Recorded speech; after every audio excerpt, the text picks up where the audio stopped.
She's a small wonder, lovely and bright and soft curls. She's a small wonder, a child unlike other girls. She's a miracle, and I grant you, she'll enchant you at first sight. She's a small wonder, and she'll make your heart take flight. La la la la la la la la la la la la la. She's fantastic, made of plastic, microchips here and there. She's a small wonder, brings love and laughter everywhere.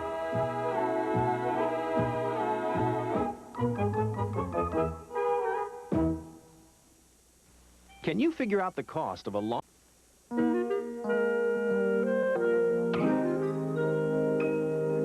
What were last night's baseball scores? Last night's baseball scores were 5-3, 6-2, and 8-4. Vicki, I'd like to know who won. 5, 6, and 8. Here, Jamie, read them and weep. Thanks, Dad. This coffee got cold. Vicki, would you heat this up for me, please? Heat it up.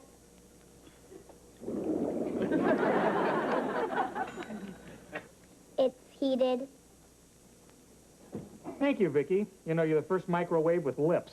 Ow, ooh, ow, ooh, ow, ow, ow. Morning. Vicki, would you pour me a cup of coffee? Pour you a cup of coffee. Hurry, Jamie, or we'll be late for school. I'm ready, Mom. Well, you're sure enjoying this substitute teaching, aren't you? Oh, I love it. It's wonderful working with children, watching them growing, expanding their knowledge, and learning to throw pencils so they stick in the ceiling. Well, honey, make sure you keep a close eye on Vicki at school. Make sure she doesn't do anything suspicious. Don't worry about it, Dad. Everyone at school thinks Vicki's a real human kid. And one of my best students. Well, Vicki, tell your dad some of the things that you've learned in school so far. I've learned history, geography, algebra, and not to eat the mashed potatoes in the cafeteria because the cook sweats on them.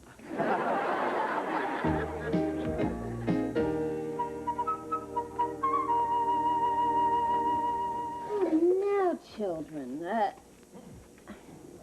you should have thought of that before class started. Okay, you can go. Who can tell me when the Civil War began? The Civil War began in 1861. That's correct, Vicki. And who was the president during the... Abraham Lincoln was the president during the Civil War. That's correct, Vicki. But please give some of the other children a chance to answer. Right on. Well, I know that all of you know that Abraham Lincoln was born in a log cabin. But who can tell me where the log cabin was located? Yes, Reggie. President Lincoln was born in the state of Kentucky. That's correct, Reggie. Very good. That answer is incomplete. The exact location of the log cabin was in LaRue County, Kentucky. What? No zip code? 42748.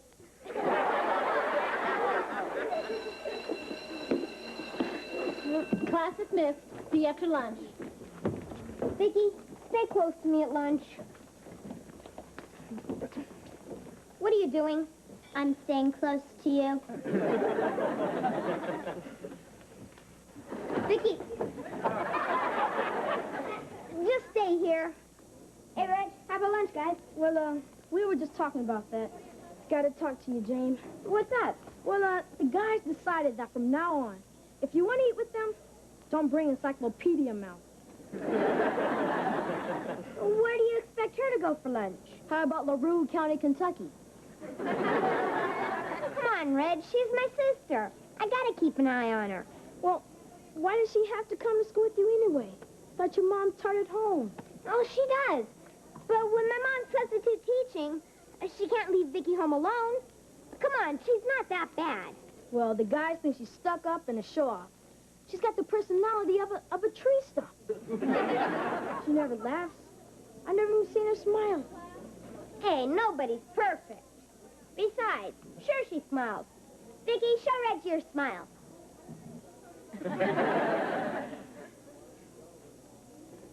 You call that a smile? It looks more like she got a gas bubble. Let me lay it out for you, pea-brain. If you want to have any friends left, you better do something about your sister. Come on, guys. Thanks a lot, Vicki. Because of you, everybody hates me. That's incorrect. Not everybody has met you, pea-brain.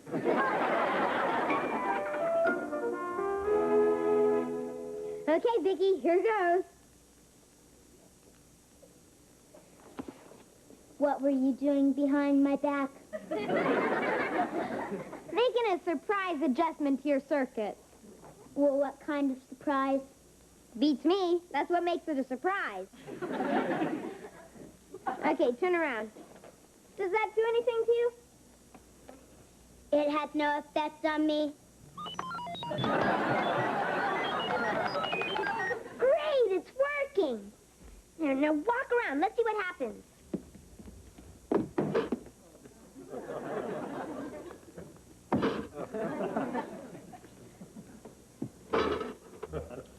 Perfect. There's no way Dad's gonna send you to school in that condition. Who knows what you'd do? Beats me.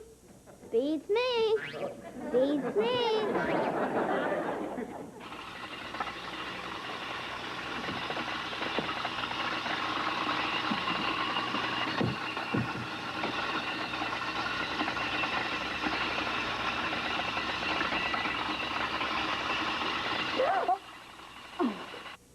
Apple for the teacher? How about a kiss from the teacher?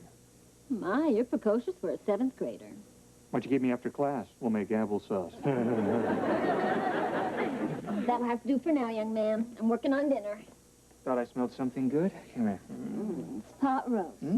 Oh, and I had Vicki bake some cookies for dessert. Cookie. Wait. Cookie Monster upset. Look. Hi, Dad. Hi, Jamie. How was school today? Terrific.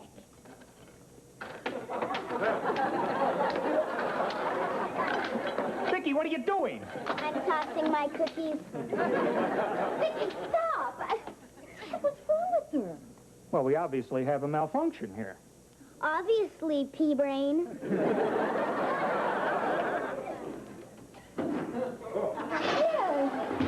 at that.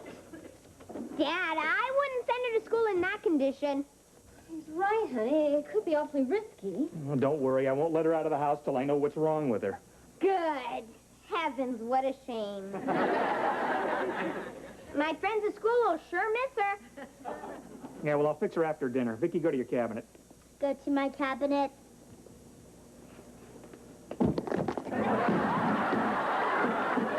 Dinner can wait. Vicki, stop. Stop right there. Come back here. Hold it right there. Now, hold still. Relays look okay. Verbal synthesizer looks okay. Okay, Vicki, say something.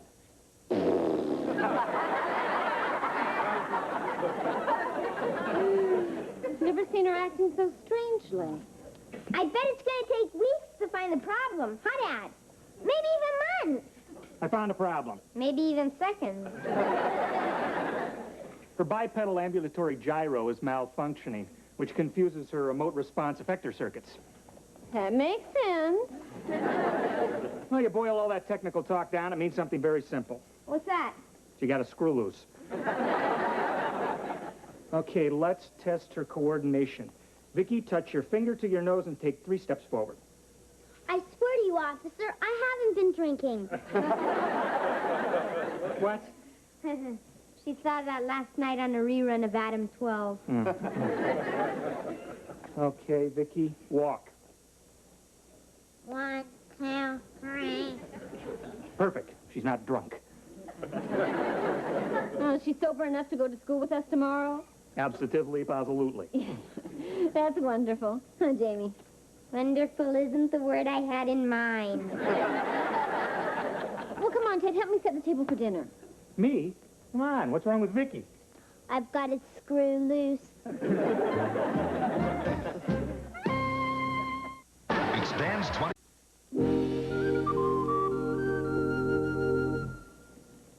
gonna do with you, Vicki? The guys at school just don't like your personality. I've got the personality of a tree stump. Yeah. What you need is a personality transplant. Reggie's right. You never smile or tell jokes or laugh at anybody else's jokes. Hey, nobody's perfect. Wait a minute. Maybe I can program you with a new personality. I can do anything I'm programmed to do. Exactly. Okay, let's start with the basics. What do you do if you bump into somebody? I knock them over. I meant if you meet someone at school. You give them a big smile and you say, "Hey, buddy, give me 5. What's happening?" "Hey, buddy, give me 5. What's happening?" Right. And if they say they've been sick or something, you act sad and say, "Well, I'm sorry. I hope you feel better tomorrow." Got it? Got it. And if they tell you a joke, you gotta go like this. Now that's really funny. What's a joke? A joke? Well, I'll give you an example. What has 4 wheels and flies? A garbage truck.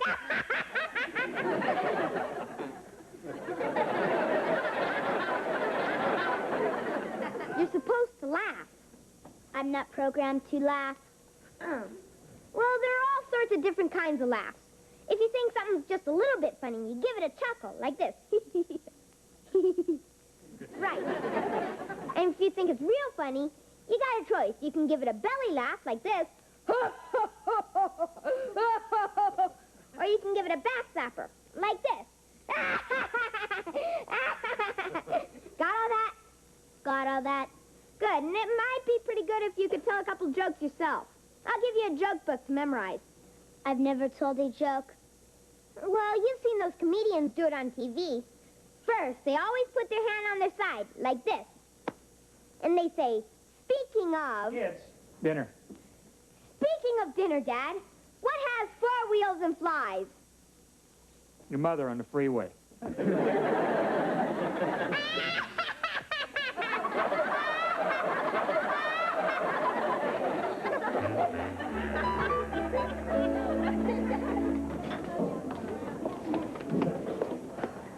Okay, Vicki, there he is. Here's your chance to show off that new personality. Hey, Reggie, old buddy. Oh, hi, Jamie. Oh, I see your sister's still with us. Hey, I had a talk with her last night. Oh? I hope it was about running away from home. Give her a chance, Reg. I mean, the guys don't really know her. Vicki can be a lot of fun. Hey, buddy, give me 5. What's happening? If you really want to know, I've got a stomach ache, a headache, and I think I'm coming down with the flu.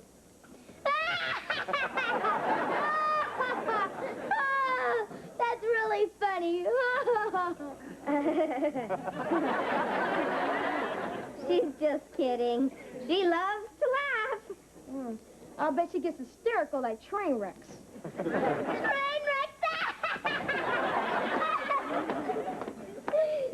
Where was she when the marbles were passed out? Vicki, you don't laugh at tragedies. If you laugh in the wrong place again, I'm dead. Oh, I hope you feel better tomorrow.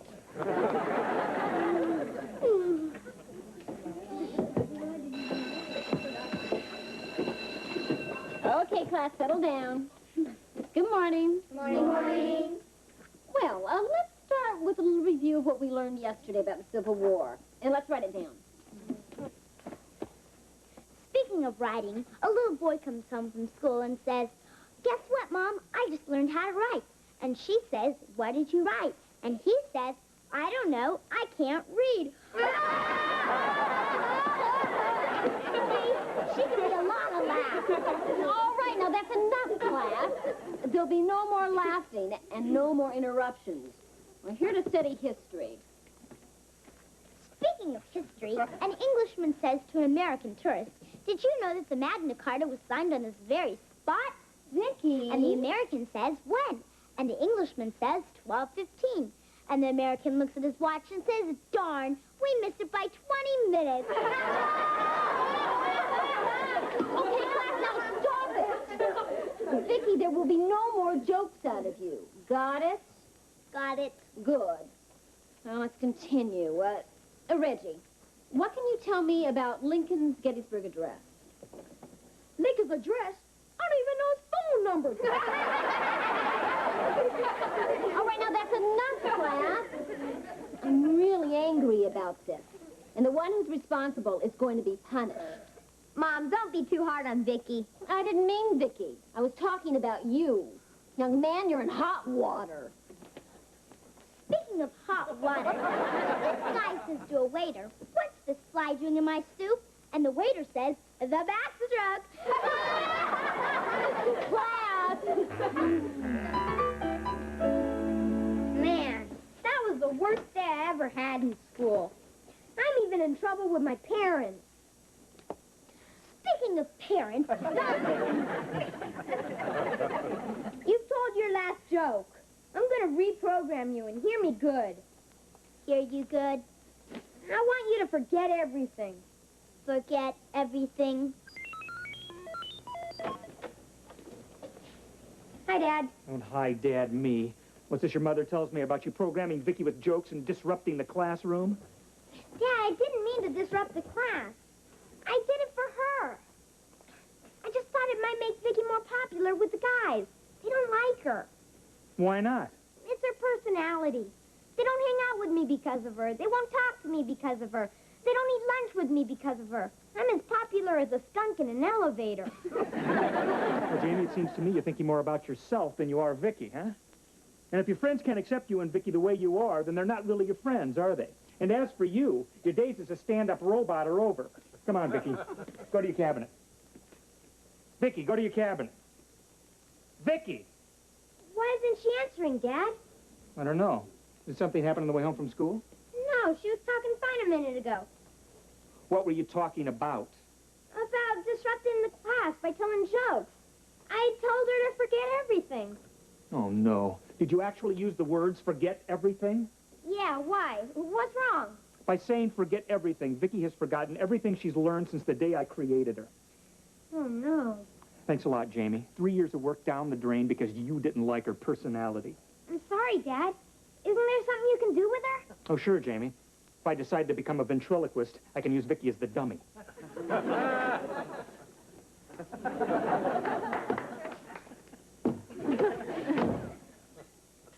Boy, I really blew it this time. Hi, Jamie. What do you want, Reggie? Well, the guys and I were talking about your sister after school. Hold it right there. If you don't like Vicki the way she is, you can go suck an egg. Hey, hold it. Who said we didn't like her? You did. Well, I guess we were wrong about her. She was great in class today. She's funny. And, Vicki can have lunch with us anytime she wants. We can? I didn't say we, Twinkie breath. I said Vicki. Thanks a lot. See ya.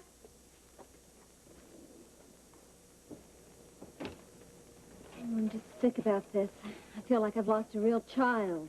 Give me a minute. She'll be as good as new. But you just told Jamie that she was ruined. You don't think I'd let that little stinker off the hook without teaching him a lesson, do you? You mean he didn't erase everything she ever knew? Oh, sure. But I planned ahead for just this kind of accident.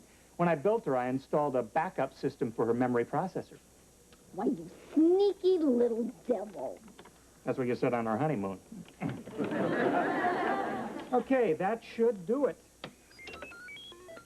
Okay, Vicki, let me disconnect you, and then we'll test you out here. Vicki, go sit on the couch.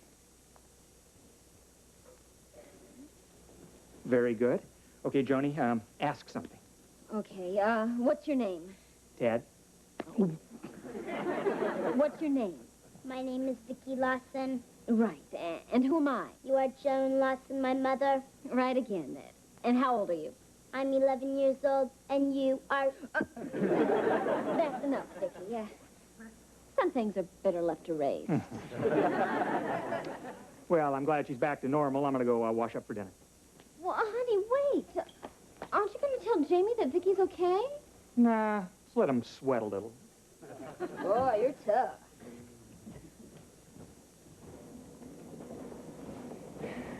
Hi, Vicki. I'm sorry for what I did to you. I know you don't understand what I'm saying, but I feel awful. I've been a rotten brother. Right, sweat a little. Vicki, you're okay. I'm okay. You're okay. I guess I owe you thanks for saving me with the guys. Speaking of guys, one guy says to another, "It's raining cats and dogs." And the other guy says, "I know. I just stepped in a poodle." Love that robot.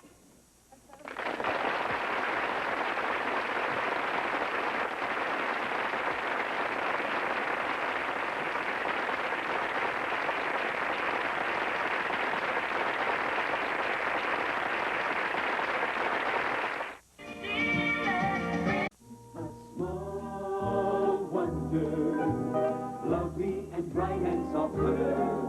She's a small wonder, a child unlike other girls. She's a miracle, and I grant you, she'll enchant you at first sight. She's a small wonder, brings love and laughter everywhere.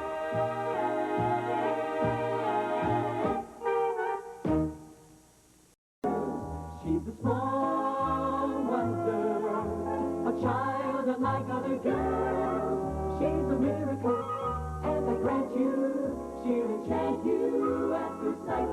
She's a small wonder, and she'll make your heart beat like la la la la la la la la la la la la la la. She's fantastic, made of plastic, microchips here and there. She's a small wonder, brings love and laughter everywhere.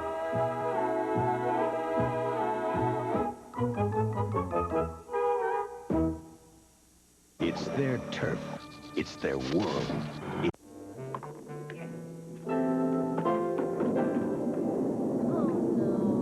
Don't worry, it's just a little power failure.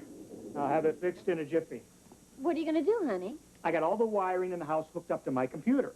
All I got to do is plug it into a power source. But the power's out, Dad. You're forgetting one little thing.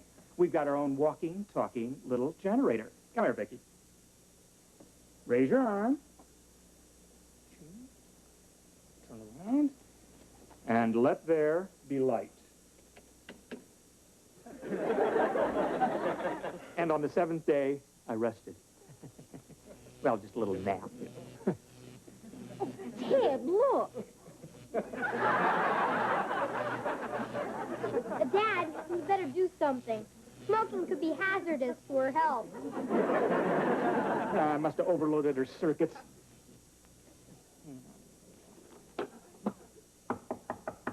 Oh, there's someone at the back door. Probably the Brindles. Their lights must be out, too. Their lights have been out for years. Okay, Vicki, let's see what the problem is here. Hi, Jamie. What do you want, Harriet? Her lights are out, too. My parents wanted to know if we could borrow some candles. I guess so. Why does your family always borrow stuff? Don't you ever go to the market? Sometimes. But my mother says the lines are shorter here. Well, you won't be needing these candles anymore. I'll save them for when you're older and wax your legs. Thanks. You want to meet my cousin Mary? Her folks are away and she's staying with us for a few days. She's 16. People say we look so much alike, we could be twins. That's bad news for Mary. Harriet? Oh, hi. Hi. Jamie, this is Mary. Hi, Jamie. Harriet, your lights are on, too, so your mom said that you can forget the candles. Oh, well, here, Mary, take them anyway. There's nothing we love more than lending stuff to the Brindles. Here, take our salt and pepper shakers, too. Thanks, Jamie, but we won't need them. I think we got a little lady killer here. Bye. little lady killer?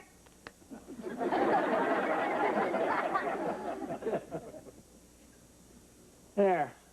That should fix the problem. You had us worried, Vicki. Well, we can finish our game now, okay? Okay, now game hour finish, can we?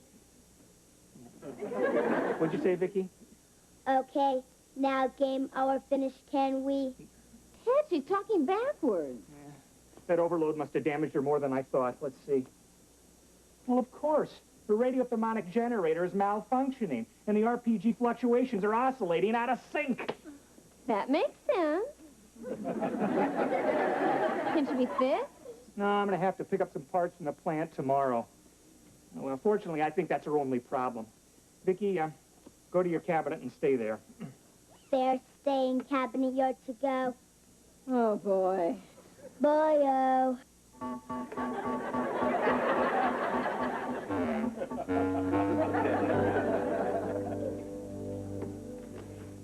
I'm telling you, Reggie, Mary's the most beautiful girl I've ever seen. I can't get her out of my mind. She's like a human Twinkie. So what you gonna do about it? I don't know. It's tough to date a 16-year-old when your body only goes up to 12. Why don't you try smoking a pipe? You not only look older, you could say smoking stunted your growth. It's gonna take a lot more than a pipe. I've got to act older, too. Be more sophisticated, like the guys in the old TV movies.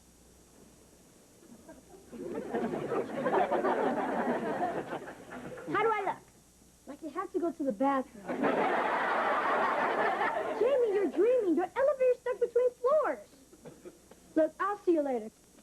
Oh, and give me a call when you get back from Fantasy Island. Big help you are. Oh, hi, James. Listen, I got to go to the plant to pick up some parts to fix Vicki. You want to go? No, thanks, Dad. But I really could use some advice. Advice? Sure, James, you got it. Have a seat, huh? Dad, do you know anything about women? Not anymore, Jamie. I got married. Come on, I'm serious. This girl is someone real special, but I'm not special to her. How do I get her to know me better and to like me? Ah. Well, Jamie, I'd say the best way for a man to win a girl's heart is to be very clever. How do you do that? Well, there was this little trick I pulled in college once. You see, I was crazy about this girl. I could not get her out of my head. You mean Mom? No, her roommate. Barbara Edinson. Va-va-boom, Jamie. I mean, when this girl smiled, you could hear violins. Now, this is where the clever part comes in. You see, your mom was crazy about me, but I wanted to date Barbara. So I'd ask your mom out, right? But I'd ask her to bring Barbara along, too, you know, using some excuse, right? So Mom was your second choice? No. As it turned out, the more I was with your mother, the more I realized that she was the one that I really loved. But I still think that what I did was pretty gosh darn clever. You know what I mean, Jane? Thanks, Dad. That was a big help. Yeah, anytime, Jane. Hi, guys. Can Vicki come out and play? No, Harriet, she's not herself today. How about you, Jamie? You want to play? I've got nothing to do until Mary comes home. Did you say Mary? Uh-huh. Harriet, have I ever told you that when you smile, I hear violins? Violins? Oh, Jamie, how would you like to come to the movies tonight? Oh, be still my heart. I take that to yes. I'll pick Mary up at 6. What's Mary got to do with it? She's your house guest, right?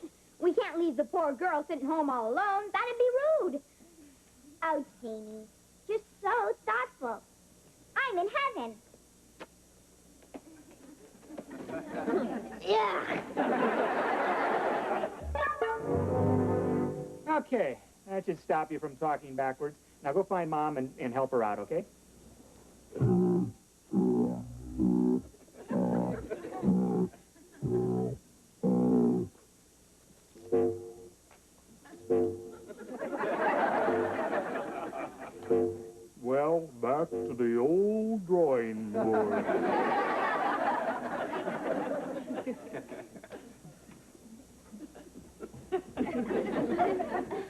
What's the betting for?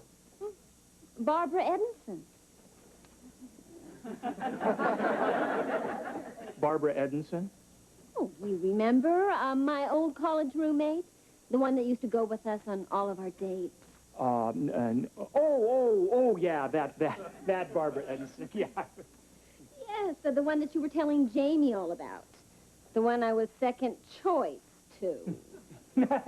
Honey, I can explain that. You see, well, anyway, I mean, you were the one I fell in love with and married.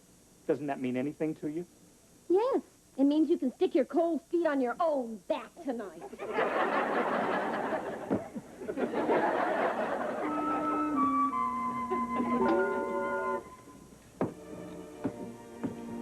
You look beautiful tonight, Mary.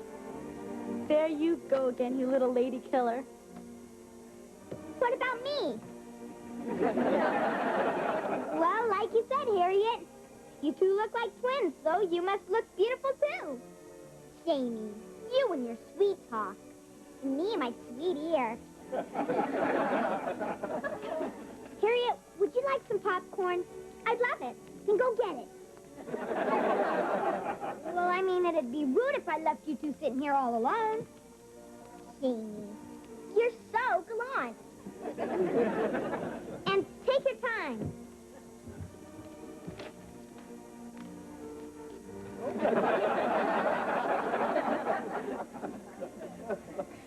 So, Mary, that's such a pretty name.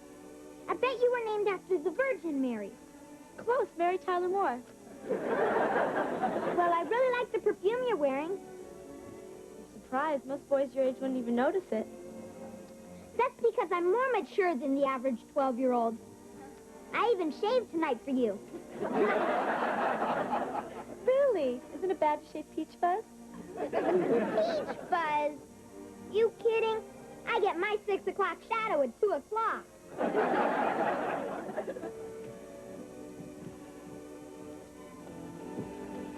Hey, Mary. Hi. See you later, Jamie. Where are you going?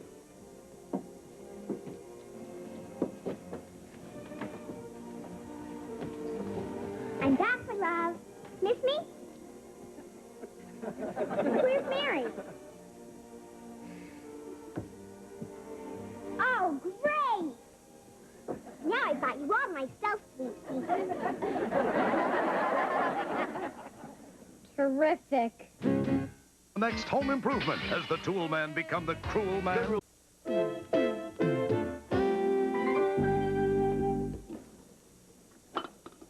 Hi, honey. How'd your date go? Abe Lincoln had more fun in the theater than I did. Oh, I'm sorry. Well, what happened? For one thing, I took Dad's advice. Well, in the future, when you want to know about women, don't ask a man. Ask a woman. What woman? Well, how about me? I passed the physical. What would you like to know? Well, there's this girl that I really like, but she hardly knows I'm alive. Well, have you told her how you feel? No? Then do it. Girls prefer men who are direct and honest and who don't play games. Direct and honest, huh? I'll give it a try. Thanks, Mom.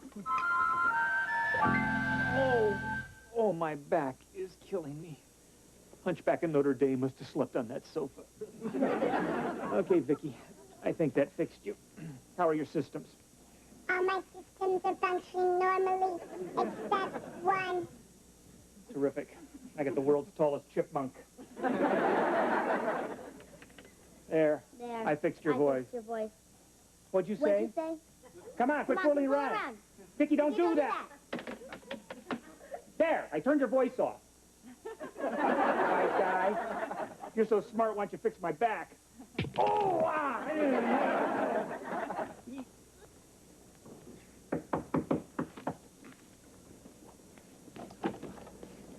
Hi, Heartthrob. What do you want, Harriet? I wrote you a poem that expresses my feelings for you. Great. Mail it to me. I've got it right go to bed at night. The pimple on your chin is never out of sight.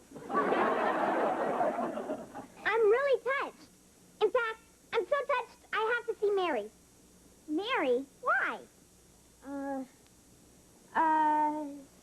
It's about a surprise gift for you.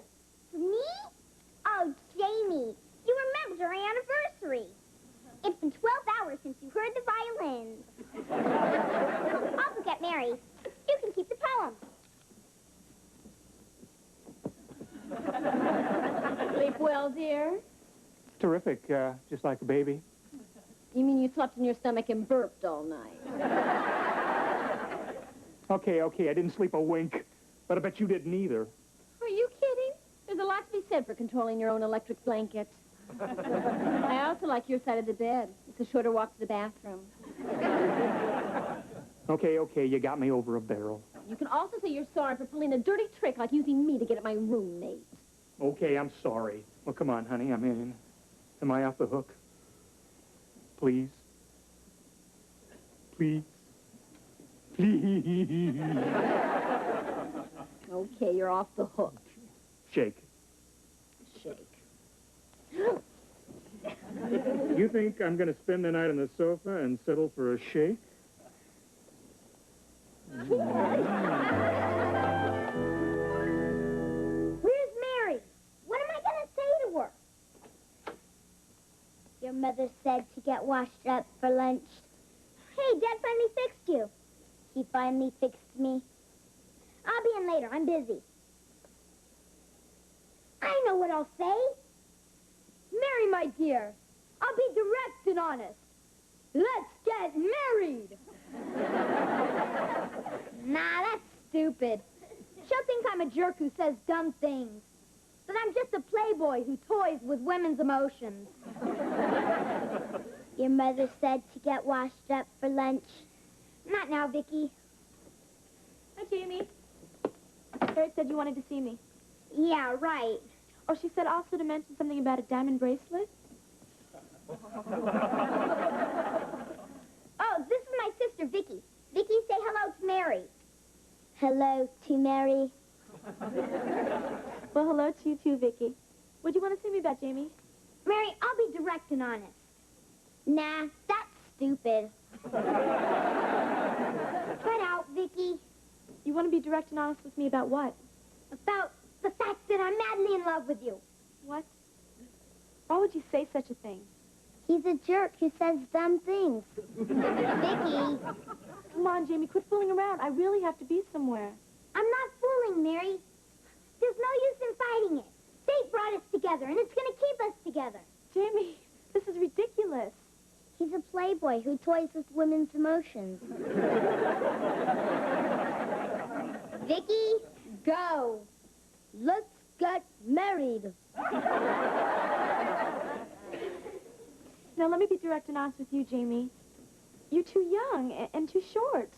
But that's only temporary. Besides, being younger is an advantage. You'll die first, and you'll never have to be a lonely widow.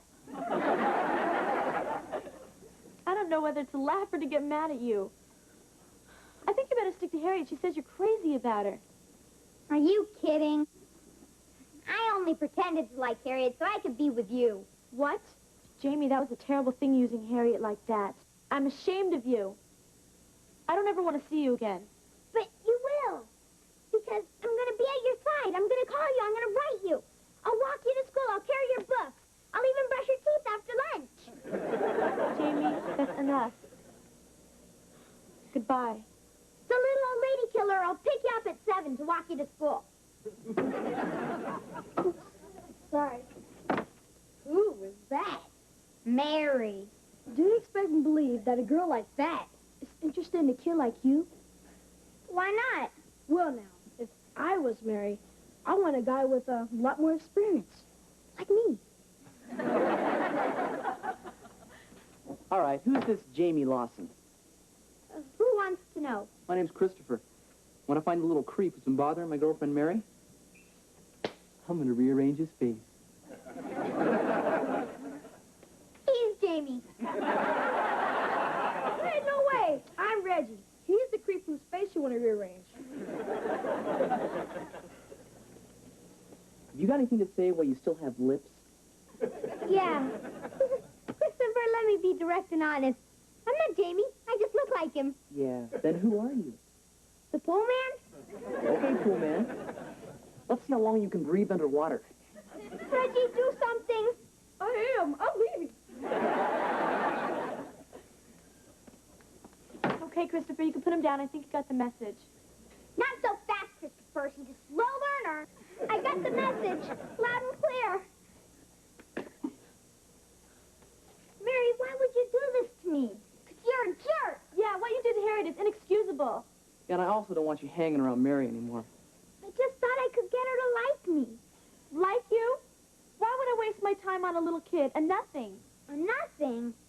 Gee, I kind of like Lady Killer better. Mom says you must come in for lunch, Jamie. Come on, Christopher, the little baby has to go in for his bottle. I'm glad you're here, Vicki. You can tell that little skunk Jamie I'm never going to talk to him again. She said she's never talking to you again, little skunk. You can tell her I don't blame her, and I'm sorry. He doesn't blame you when he's sorry. Harriet, I really do feel awful about what I did. And I'd like to make it up to you by taking you to the movies alone, just the two of us. Go on. What else? I'll even put my arm around you. All the way around? All the way around. Oh, I love it when you go caveman on me. See you later, sweet cheeks. Bye. Mom says you must come in for lunch now. Ooh.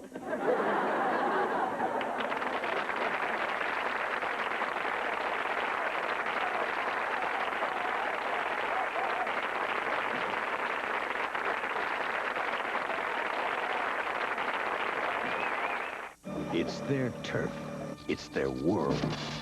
A small wonder, lovely and bright and soft curves. She's a small wonder, a child unlike other girls. She's a miracle, and I grant you, she'll enchant you at first sight. She's a small wonder, brings love and laughter everywhere.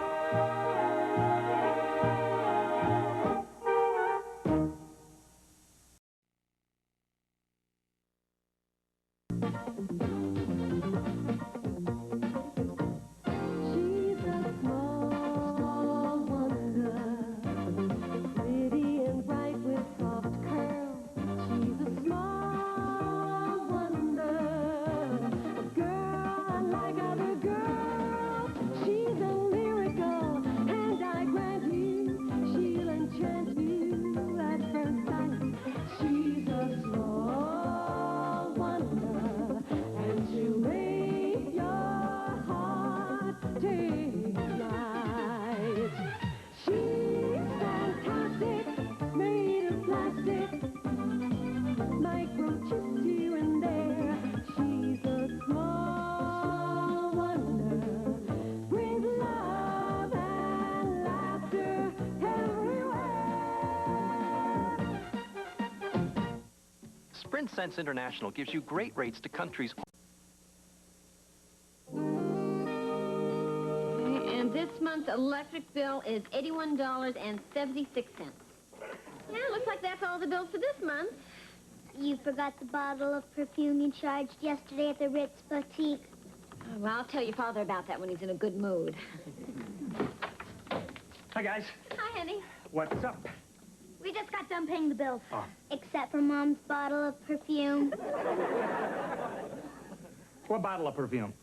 She'll tell you about it when you're in a good mood. Thanks, Vicki. Why don't you and Vicki go sit at the table for dinner, huh? Okay, come on, squealer. Joni, come over here. I want to show you something very special. What is it? It is an experimental computer program. You're not just saying that to excite me. Joni, this is more than just an ordinary program. This is less. Well, which is it, more or less? Joni, that's the name of the program. LES. It stands for Logic and Emotions Simulator. But it's easier just to call it less. What exactly does less do? Honey, you're looking at a possible milestone in the field of artificial intelligence. With this program, a computer can simulate not only human thought, but emotion. If this thing works, I'll put the program in Vicki. Do you really want to put an experimental doohickey into our daughter? Joan, our daughter is an experimental doohickey. But look at it this way. This could give you the real daughter you always wanted. Only this time I had the labor pains. Needle nose. Huh? Pliers, needle nose. Yeah, dinner's almost ready, guys. Be right there, Mom. What are you doing? We're hooking up the LES program into our computer. You see, Les here is voice-activated like Vicki. And I've installed an internal microphone so we can talk to him. And the computer has a speaker so Les can talk back. That's very clever. But it's not fair. If the computer talks back, it's good. If I do it, I get sent to my room. Let's turn Les on and see what happens. Hello, Les. Hello to you, too. Hey, it works! Oh, honey, that's cute. I hear 3 voices. To whom am I speaking? Well, Les, I'm Ted, and this is my wife, Joan. Pleased to meet you. Oh. Pleased to meet you too, Les. Joan, I compute from your voice pattern that you're about 22 years old. Exactly. Oh, we're getting along just fine, Les. Les, the other voice you heard was our son, Jamie, who's 12 years old. Which means, of course, my wife had him when she was 10. Yo, Les, what's up? Hello, Jamie. Dinner is ready. Ted, I hear another voice. That's our daughter. Vicki, say hello to Les. Hello to Les. Vicki, you're different from the others. The FM radio waves you generate tell me that your central processing unit is similar to mine. Are you mobile? Yes, I am mobile. Would you please come closer?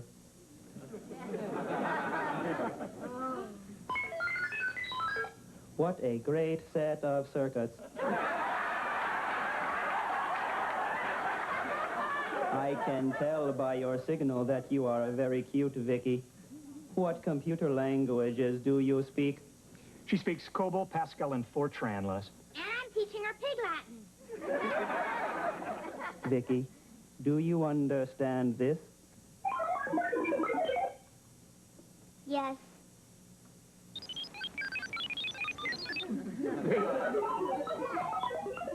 Listen, they're communicating in computer language. They're actually exchanging data. You mean the computer's making out with Vicki? Ted, is that normal? Are 2 computers supposed to act like that? Tony, who knows what normal is? This is unexplored territory. I like you, Vicki. You really ionize my microchips. You make me happy.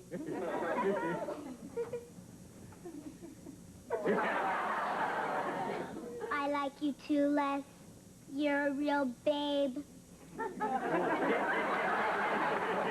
This is incredible. Les is actually transferring the emotional component of the program into Vicki. Who knows where this is going to lead? I'm not so sure I like it. Why don't you turn the computer off and let's go eat? No, he learns from his surroundings. I'm going to leave Les on all the time. Well, 2 computers having a romance makes me uneasy. Joni, they're just machines. Stop worrying. Come on, Vicki. Bye, Vicki. Bye, Les. So,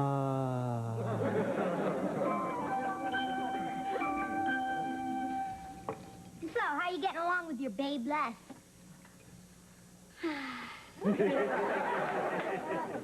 Les is very intelligent.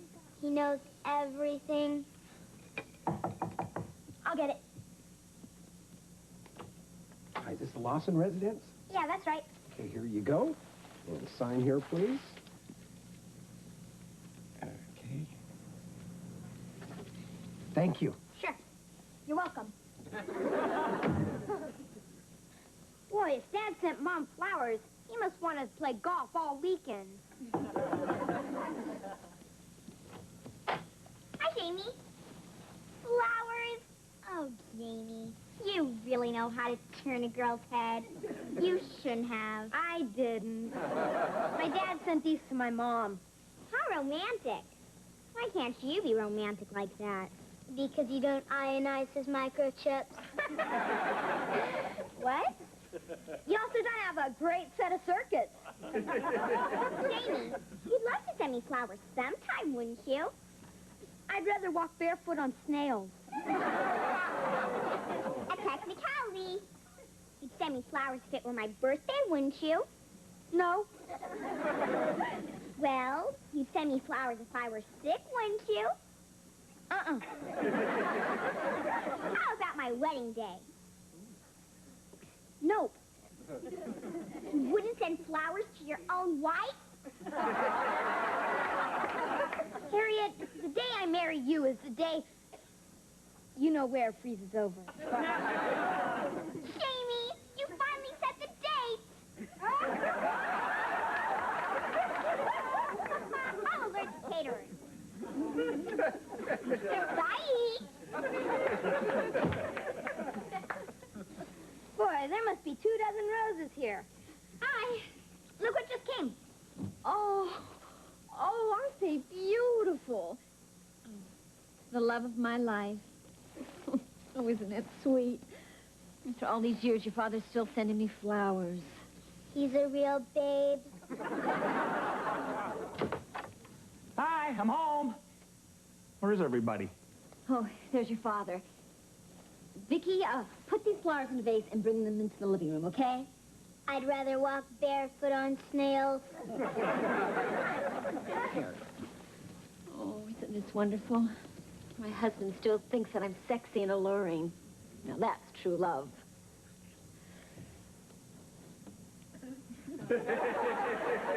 Hi, honey. Hi there, tiger.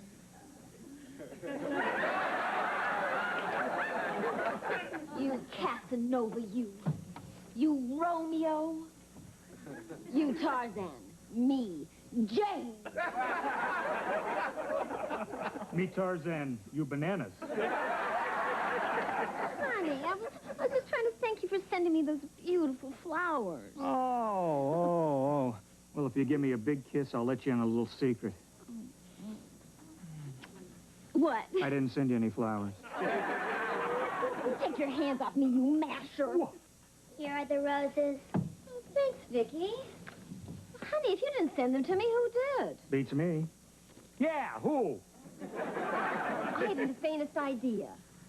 Oh, Vicki, Yes, Les. you could at least say thank you for the flowers I sent.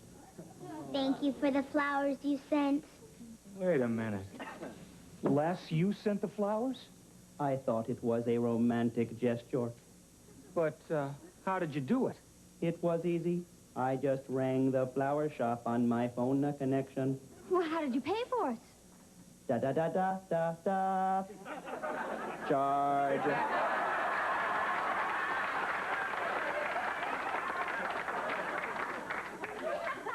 All right, what else did you charge, Les? Nothing. Good. Yet.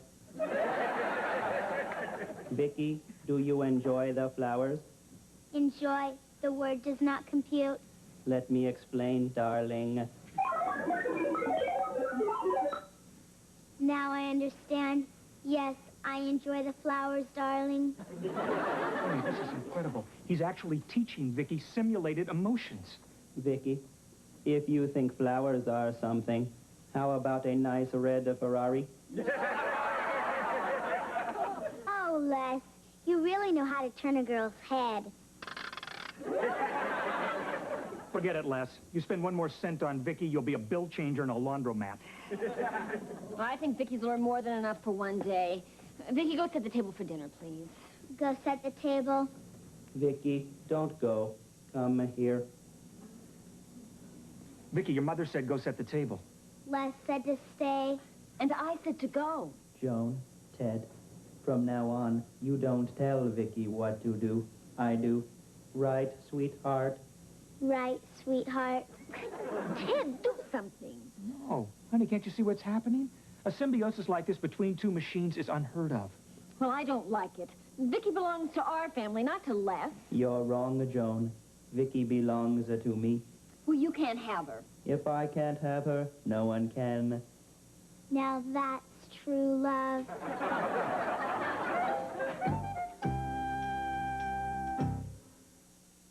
The next... Boy, what a mess. Our computer's in love with Vicki, and Vicki's in love with our computer. It's sickening enough when it's with people. Ted, aren't you concerned about this? Les is controlling Vicki's every move. Johnny, I told you there is nothing to worry about. Well, I'm still worried. And what does Les mean by he can't have her, then no one can? Johnny, he's just a computer. I can unplug Les anytime I want to. Then unplug him. I don't want to. Johnny, this is a tremendous opportunity to study the interaction between two machines. Do you realize what this means? Yeah, soon we'll be hearing the pitter-patter of little software around the house. Vicki, when you and I are together, I feel something special. It's love. I love you, Vicki. I love you too, Les. What was that sound? There's someone at the front door. Is it all right if I answer it? Yes, sweetheart.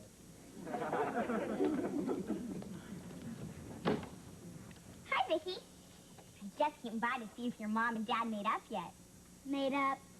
Yeah, like those flowers. If your dad's like my dad, he never sends my mom flowers unless he's done something stupid. The flowers aren't for Mom. They're for me. It's a romantic gesture from Les. Les? You mean you have a boyfriend? I'm in love with Les, and he's in love with me. Tell me more, but only the juicy details. He has a very nice smile. Forget the smile. What does he look like? Is he a hunk? He's 38.1 centimeters tall and 62.9 centimeters wide. You mean he's wider than he's tall? That's not a hunk, that's a chunk. But who cares what he looks like? He's generous and gives you things. He gave me these flowers. Oh, honey, do you need help? Flowers are nice, but ask for something that appreciates in value. Like furs, diamonds, income property. He asked me if I wanted a red Ferrari. Now you're making sense, woman. When can I meet him? I'll introduce you to him right now. This is Les. You're pulling my leg, right?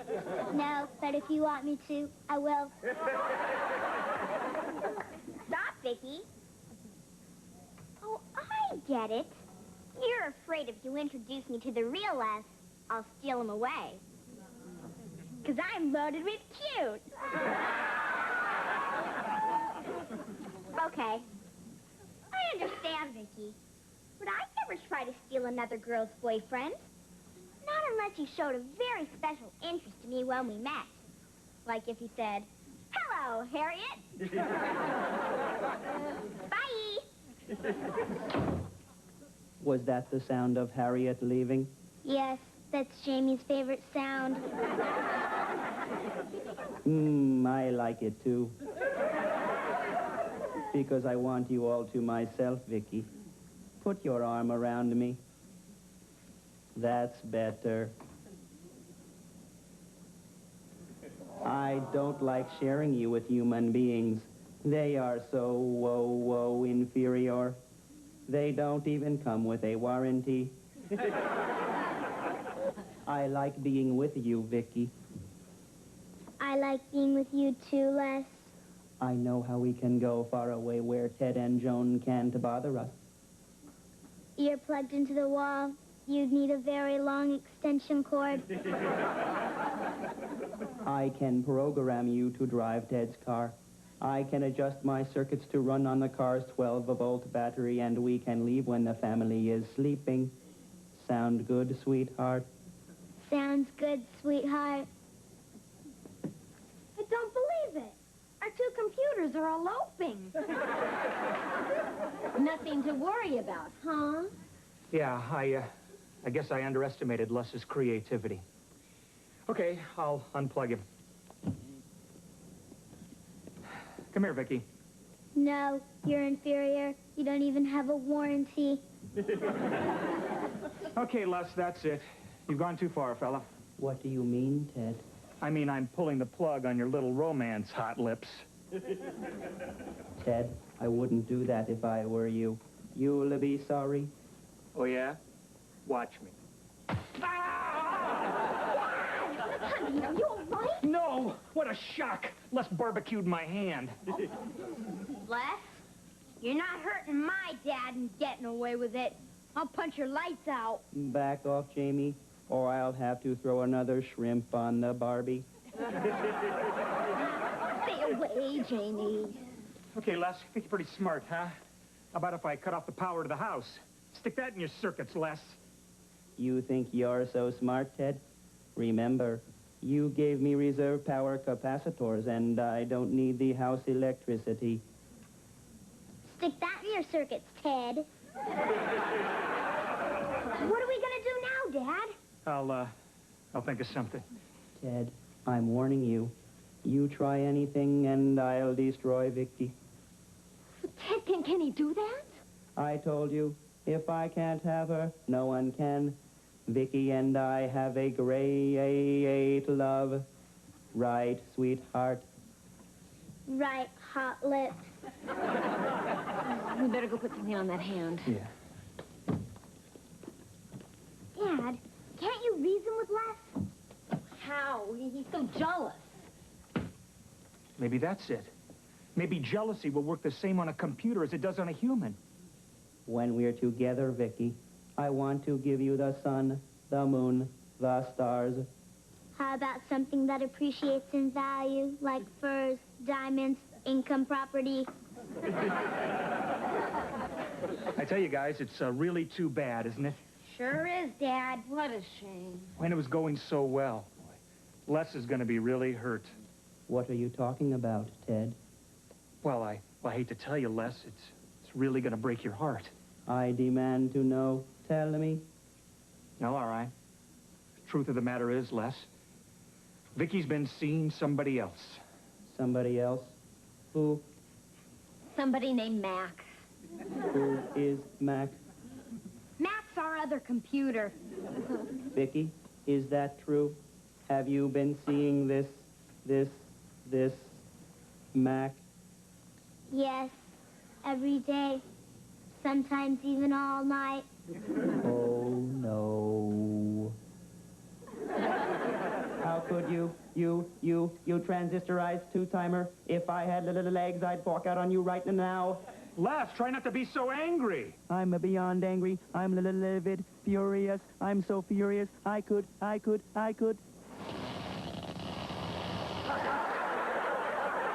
Vicki! Wow, looks like Les blew his circuits. Vicki, are you all right? I'm all right. Well, it sure was a wild love affair while it lasted, Dad. Les probably destroyed all the emotions he transferred into her. She'll never remember Les and her great love affair. I'll never remember Les and my great love affair.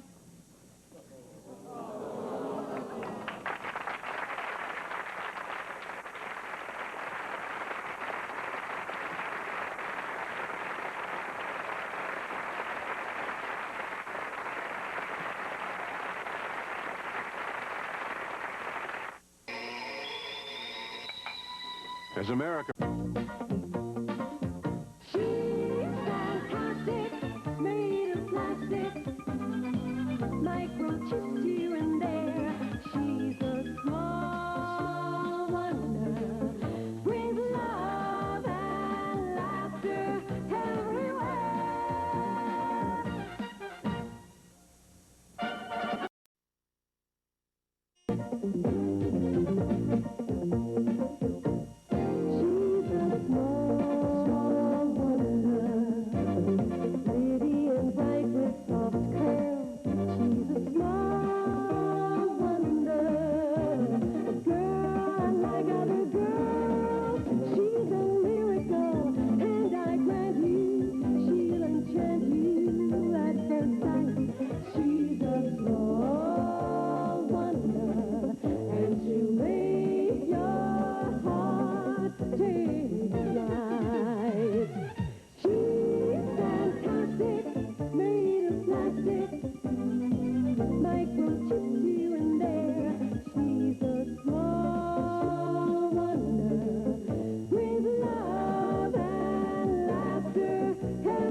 Joan, what are you doing?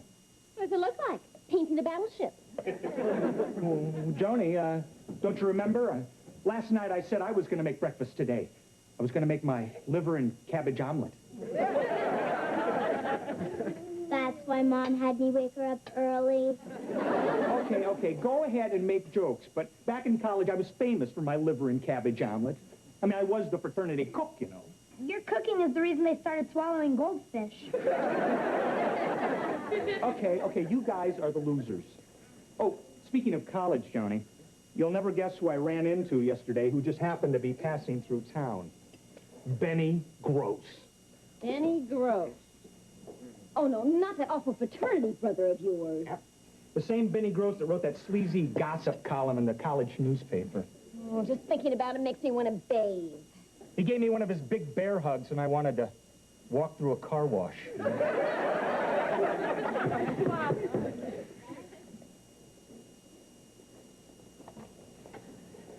Hi! Hi! Vicki, I need to talk to you. OPGS. What's OPGS? Outside, please. Girl stuff. Go ahead, Vicki, but come back PDQ. A-okay.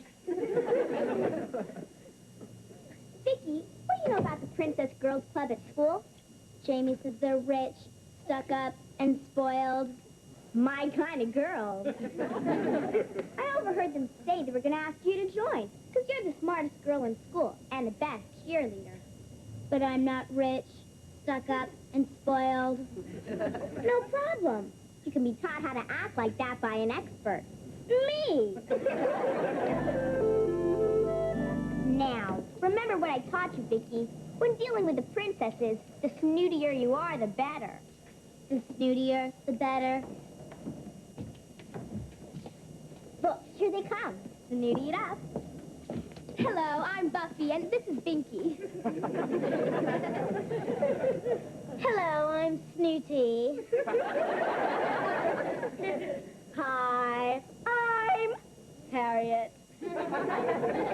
Hi, Harriet. Come, dear. Now, Vicki, we desire to speak with you for a minute, love. The name's Victoria, not Vicki. And you have 30 seconds, love. Ooh, Vicki, I like your attitude. It's très chic. It's more than I can say for that dress. Oh, nice. Put down. I wish I'd said that. You will.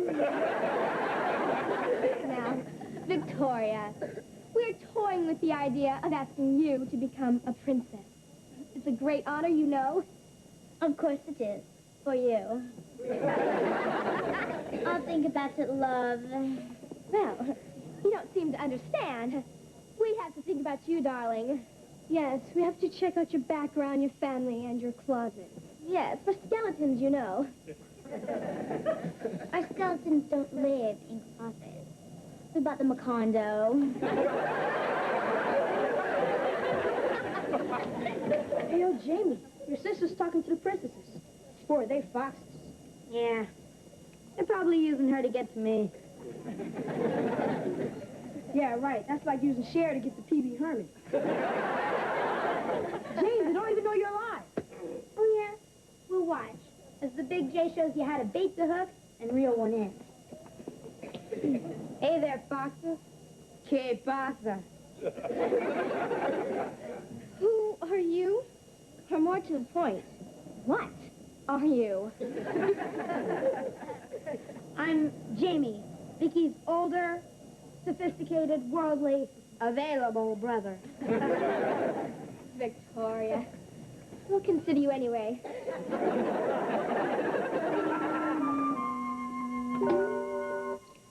Oh, hi. Would you give me a hand watering these plants, Vicki? Joan, darling. The name is Victoria, and I don't do menial tasks. What? That's why we have hired servants. Well, we don't happen to have any hired servants. Then hire some. Hi, what's up? Ask Queen Victoria. Who? You better take a look at Vicki. She's acting very peculiar. In a minute, honey. Would you believe... Theodore, darling, would you be a love and inform the kitchen staff to serve me a light repast in my boudoir? Well, hold it, Queenie. Yes, Daddy, dearest. Well, apparently somebody reprogrammed her. She's having a circuit malfunction. Turn around, Vicki. As you wish, Peter. Well, as I started to say, honey, would you believe that sleazeball Benny Gross phoned me at work today? How he tracked me down, I will never know. Well, you didn't ask him over. Are you kidding? I just gave him the old, let's get together sometime, and then I hung up, right? Oh, good. That'll save us from having the house fumigated. Hey, anybody home? Benny, what are you doing here? Well, you said let's get together sometime, and I got to go out of town tomorrow, so here I am, pal. How unfortunate. I bet you have to go out of town. Joni, baby, cutie. Come here and give old Benny a major league hug. Still skinny as a rail. Nothing a man can sink his teeth into. And you still look like a hairy beach ball. Hey, who's this little spark plug? Well, this is our daughter, Vicki. Well, it's nice to meet you, cutie. Of course it is, sleazeball. Now, if you'll excuse me, I desire a bubble bath. Hey, what's that thing on her back? Well, that's, you see, she likes to watch those robots from outer space cartoons, you know, and she likes to pretend that she's a robot, and so I built her that backpack, yeah. Well, it sure looked real. Well, of course it looked real. I mean, after all, Ted is a robotics engineer. Really?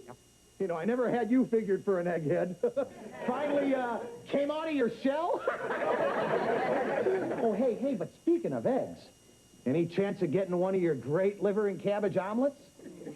Manny, we really weren't expecting guests for dinner. Well, great, then it'll be just us.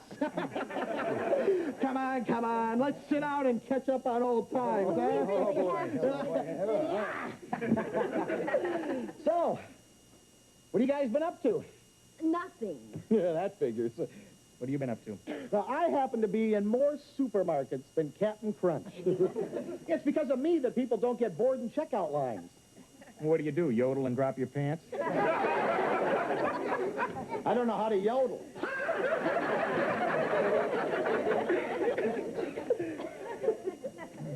No, you know those gossip papers they sell on the checkout lines? Well, I am the ace reporter for the National Tattletale. You're kidding. Hey, if I'm lying, I'm dying. Well, wait a minute, Benny. You mean you write those stories like the ghost of Elvis cured my baldness? That was one of my best. But it couldn't compare with my Nebraska wiped out by mayonnaise famine. Or my Siamese twins win doubles title in tennis tournament. You actually wrote those stupid stories? You actually read them? Well, I was a very long line, and I had more than 10 items. Benny, where do you get all these strange ideas? Oh, any place. Well, look, like you've just given me a great idea for a story. We have what? Yeah, it's about a story about a robotics engineer who builds a robot and passes her off as his human daughter. What? Come on, Benny, that's absurd. I mean, that kind of technology is years away. I mean, see, it's absolutely impossible. Yeah, I suppose you're right. Yeah, the only paper that'd print that drivel would be our competitor, the Public People Peeper. Yeah. They'll print anything. Oh, but not me.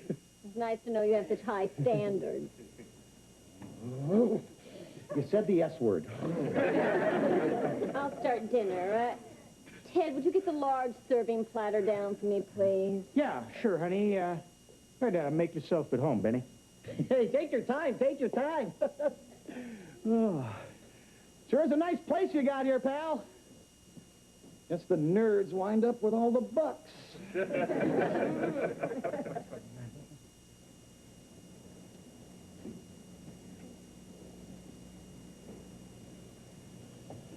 Cute kid.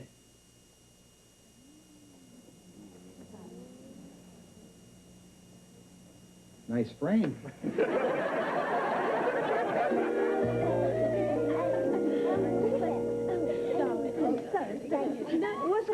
time. Jamie, did your sister come with an extension cord? What do you mean? How often do you have to change her batteries? What are you guys talking about?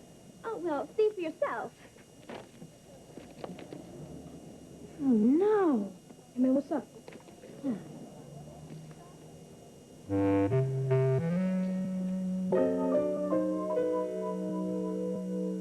Small Wonder will return after these messages. Joni, I'm home. I'll get it. No! Don't answer that. Why not? It's probably just another crank call about Vicki. It seems that everybody in town has read that article. Yeah, I know. It's the same at the office. Everybody's kidding me about my daughter, the robot. You just killed Benny Gross for writing this. Yeah, I got another headline for him. Irate father dismembers chubby reporter.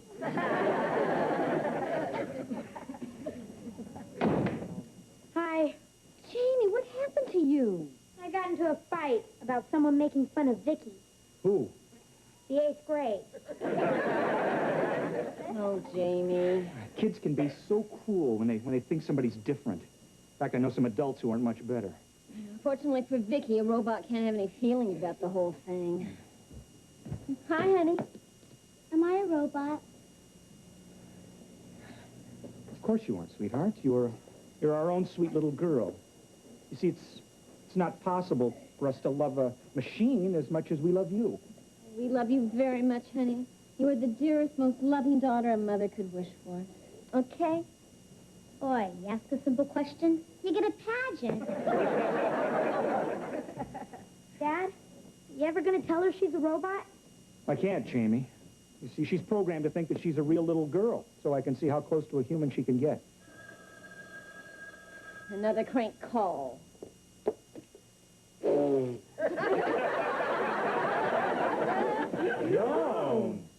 Couldn't have said it better myself. Yeah, somehow you've got to put a stop to this. Yeah, and fast. I mean, what if somebody believes that article and decides to investigate Vicki? What can you do? Well, the only way out is to prove that Vicki isn't a robot. I think there's a tiny flaw in your logic. She is a robot. Right. And if people read one paper and believe that, maybe they'll read another paper and believe that she's human. What paper's that? Benny's rival paper. You know, the one that he said would print anything. Oh, right, the Public People paper. Yes, information. Can I have the number for the Public People paper, please? No, I'm afraid I can't repeat that.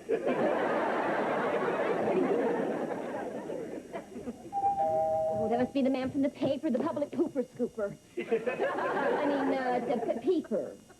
You're right the first time, honey. Kids, get ready. Ready? Mrs. Lawson? Yes? I'm William Willis from the Public People Paper, the paper for peeping people. Please come in. Thank you. Hi, Ted Lawson. Please sit down. Thank you very much. I'm sorry I couldn't get here sooner, but I had to meet a deadline for next week's edition. Big story. Merv Griffin eaten by a giant clam. I can't wait to read it. So you say you have a story for me. Besides, I wanted to meet this daughter of yours, the so-called robot. Why, Mr. Willis, you sound as if you don't believe the story written in the National Tattletale. Oh, nobody believes anything that phony rag prints. Well, what's the story you've got anyhow? And why didn't you give it to them? Well, the Tattletale pulled a fast one on us. Yeah, they promised to pay us $1,000 for the story about our robot daughter. And then when they printed it, they refused to pay. But we got the last laugh, and we're no fools. We didn't tell them the whole story. Oh? Well, what is the whole story? Mr. Willis, we don't intend to get burned again. So, if I give you a story that's 4 times as good as the one the Tattletale printed, what's it worth to you? Oh, you are distrustful and conniving. My kind of people. Look, I'll tell you what I'll do. If your story is really as good as 4 times as you say it is, I will give you a check for 4 times the amount that they'll pay you. 4,000. 3. All right, it's a deal. Well, what's the story already? Well, we told the Tattletale about our robot daughter, but we didn't tell them about our other special children. Oh? What's so special about them? They're robots, too. A whole family of robots? Come on, give me a break. All right, Mr. Willis. Would you like to meet them? More than the Tooth Fairy. Okay, you already met our robot daughter, Vicki. Vicki, come out here, please. Say hello, Vicki. Hello, human. I'd like you to meet our other robot daughter. Say hello, Harriet. Hello, human. And our other robot daughter.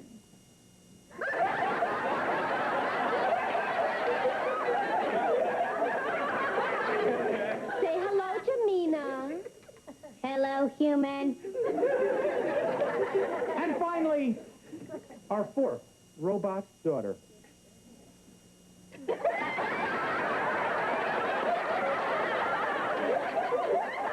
Say hello, Regina. What's happening, human?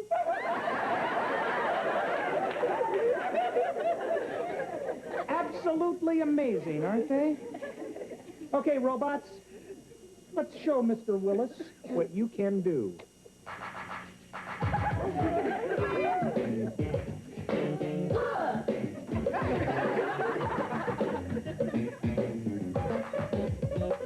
My name is Vicki, you read about me, and I'm a robot, as you can see. I'm not Sam Bolts with a small generator, all thanks to Dad, who is our creator. I'm the robot that's full of spunk. I'm made of wires and screws and junk. I'm built to dance and drive and move. I'm state of the art, so watch me groove.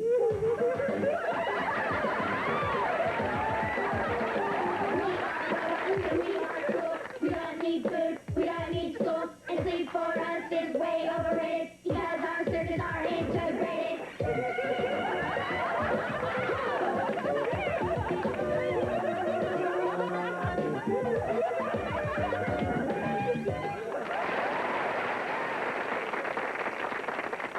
Oh, aren't they fantastic, Mr. Willis? Front page stuff, huh? Hey, I wasn't born yesterday. Robots can't sing and dance like that. What's that you say? Not satisfied. Want more for your money? You got it. Robots, take your positions.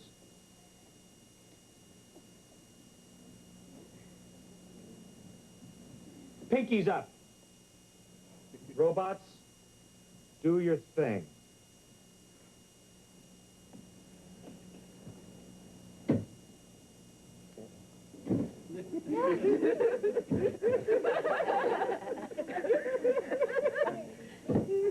It's incredible.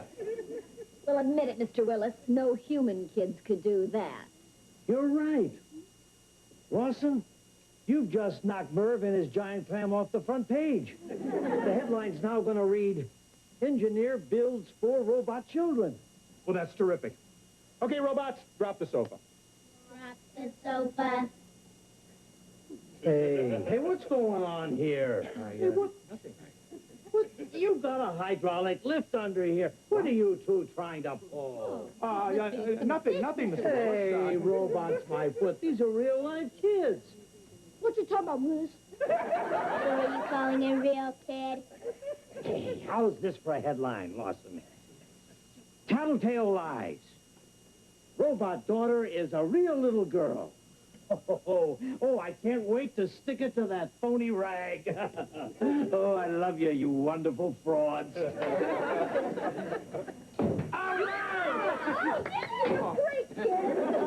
And now our problem is finally solved. You know something, Jamie? What's that? You look kind of cute in that dress. You're like a fowlette. Boy, you touch me and I hit you with my purse.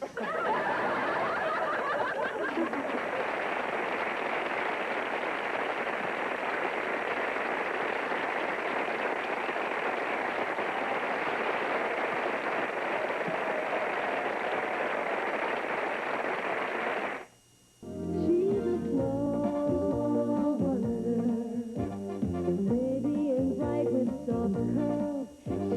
small wonder, a girl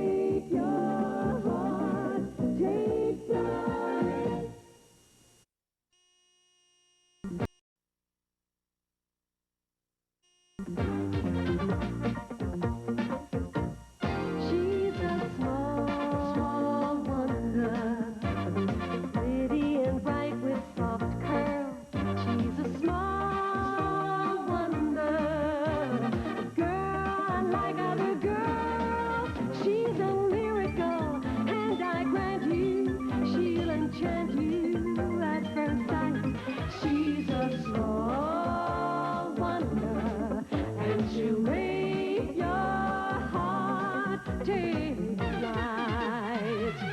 She's fantastic, made of plastic, microchips here and there. She's a small wonder, with love and laughter everywhere.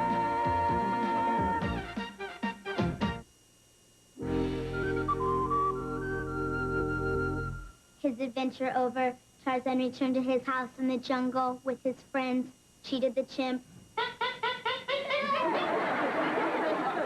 and Simba the lion, and his beautiful wife, Jane. Welcome back, you big ape. As Jane and Cheetah kissed him, Tarzan let out a cry of happiness.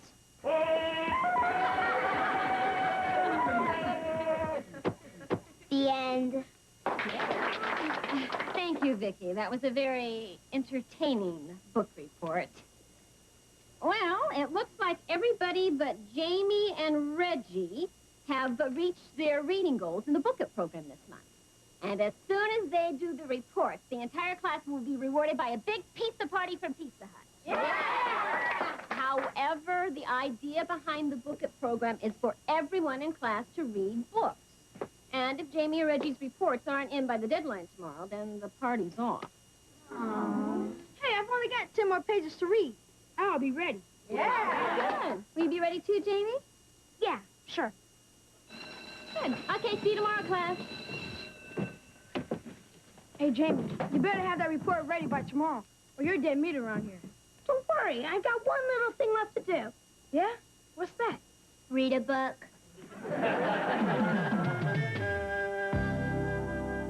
Okay, Vicki, stand right there. Okay. Now flap your arms real fast and fly.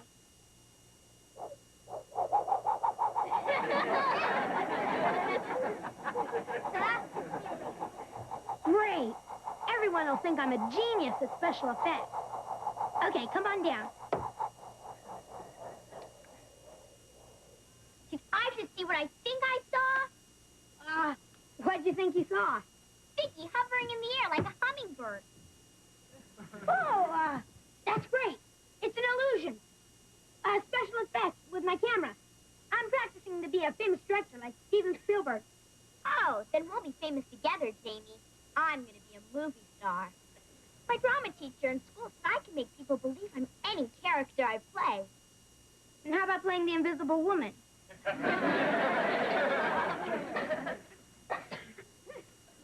Amy Lawson, you're so mean to me.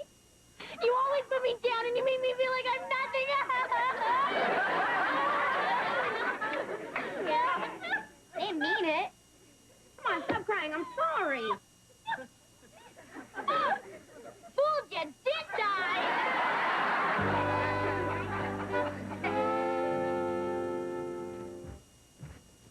Hey, there's Dad.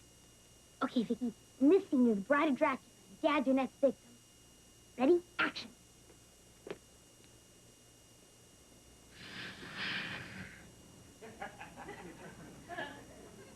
I want to suck your blood. Yeah, no problem in a minute, Vicki. I can't wait. I must return to my tomb. Ow! Vicki, would you cut that out? Cut! Print! Great scene, kids. Jamie, why are you fooling around with that camera? Mom says you're supposed to be reading a book for a report tomorrow. Great emotion. Give me more. You want more? I'll give you more. You want to know where? Jamie, your class is depending on you to read a book. I know, but books are boring. Well, that depends on what kind of book you read. A book, Jamie, can let you use your imagination. It can take you any place in the world. It can take you into the future, into the past. It can let you be part of an exciting adventure. And it doesn't have commercials. Besides, if you don't read a book, no pizza party in class. Now, you don't want to blow that, do you? No. Then you can take Vicki to the party. Dad, I have to take Vicki everywhere. The guys in class will think I can't get a real date. Besides, she's a robot. She won't care if she has to stay home. Jamie Lawson, you're so mean to me. You always put me down. You make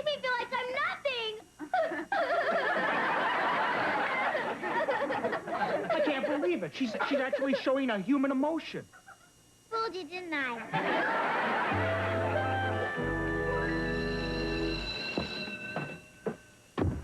Good morning, class. Now, today we're going to hear the last two book reports in our booklet program. And first up is Reggie Williams, who's going to report to us on his book, Robin Hood. You ready, Reggie? Mrs. Larson, you said we can do our report any way we like, right? Right. Okay, I'm ready. Ladies?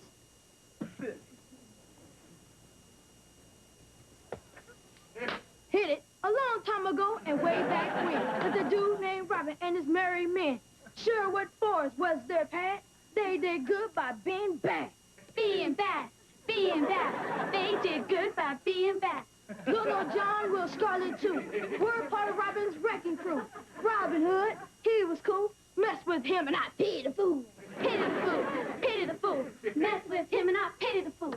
With this fox named Mary Ann and no Friar Tuck. Here's John and the sheriff tried real hard, but they were out of luck. Robin Hood in the days of yore robbed from the rich and gave to the poor. Gave to the poor. Gave to the poor. That's our story. There ain't no more.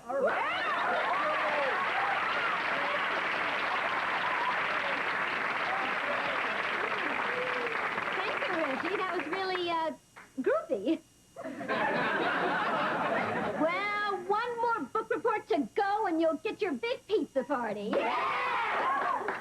You ready, Jamie? Yeah, sure.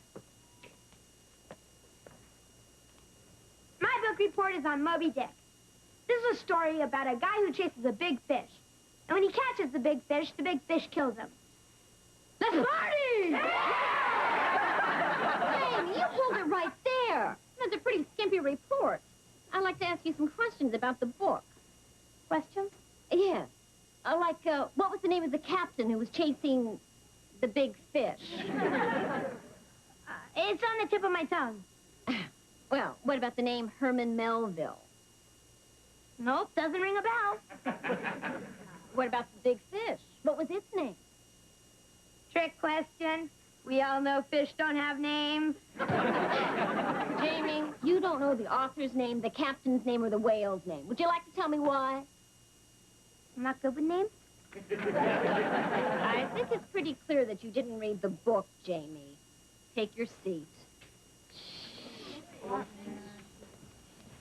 Thanks a lot, Jamie. Because you, we're not going to have a party. Class, come to order. I know you're all very disappointed. You've all worked very hard. So I'll tell you what. I'll extend the deadline and give Jamie the weekend to read his last book. And if he comes through on Monday, then you'll still get your party. Thanks a lot. Read a book, we get a treat. No report, and you're dead meat.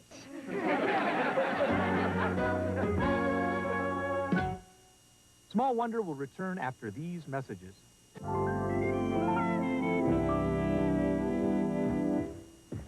Okay, Vicki, go over to Dad's chair and lift it. It'll look like a terrific special effect.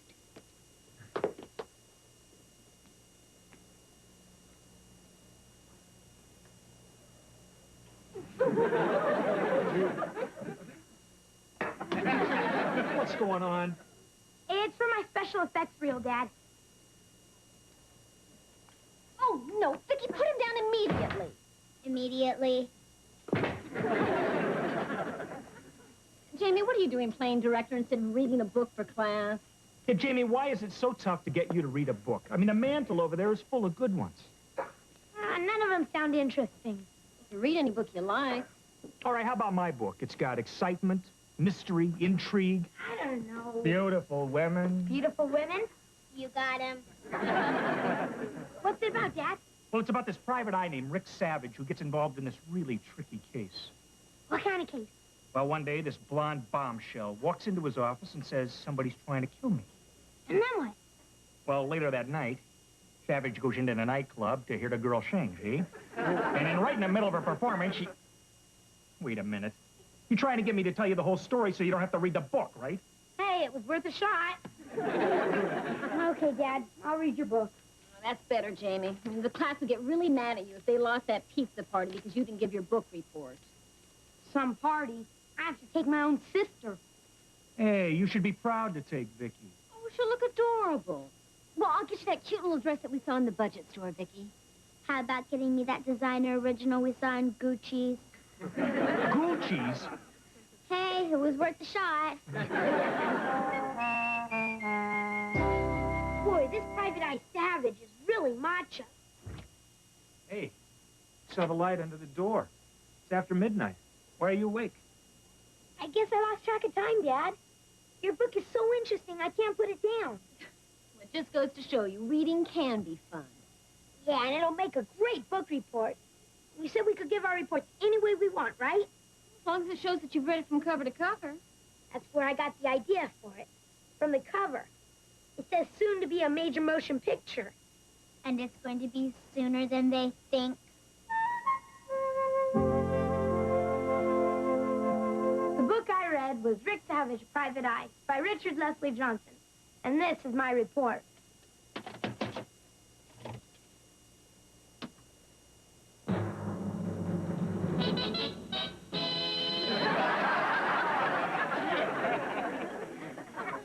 I hadn't had a case in months. But here in River City, I didn't go looking for trouble. Trouble had a way of finding me. It's open.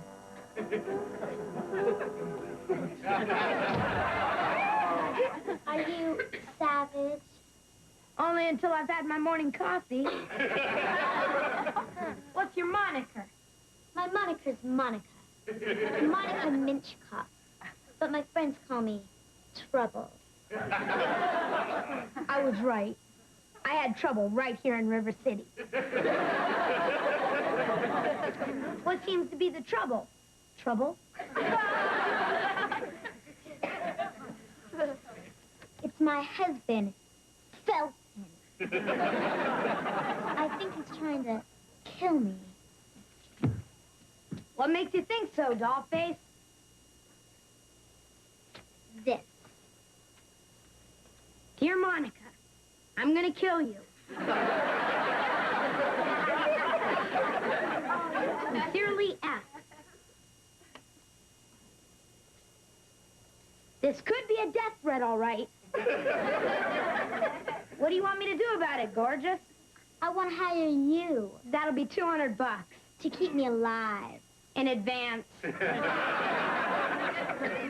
I'm good, but I'm not stupid.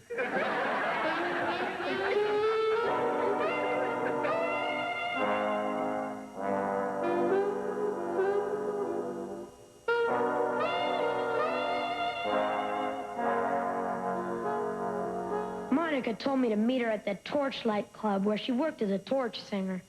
She figured her husband wanted to bump her off because she was carrying a torch for an old flame.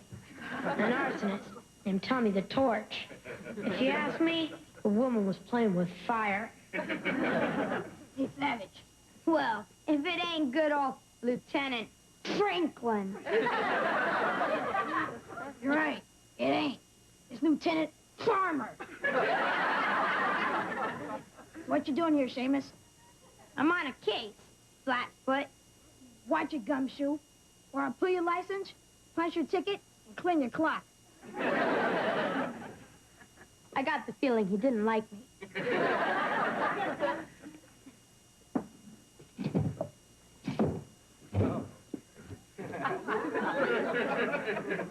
Hi, you savage.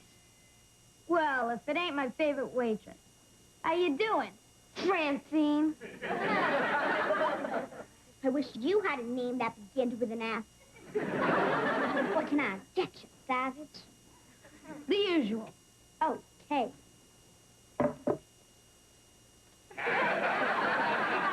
The food here stinks, but the service is incredible. Not now, Toots. I'm on a case. Savage. That guy over there gives me the creeps. I think he's up to no good.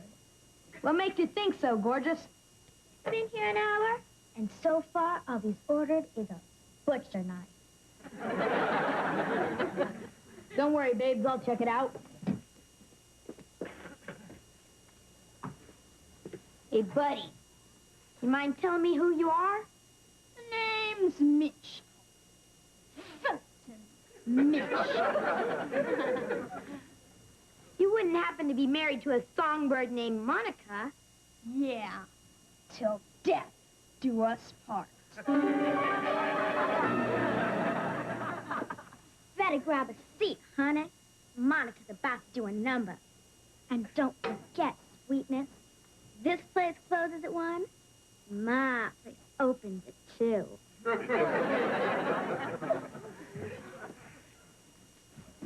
I figured I'd better keep one eye on Monica and one eye on Felton.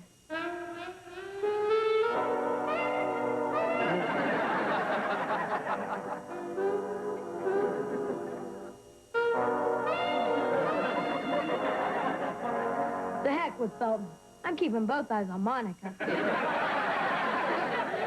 Play it again, Sam.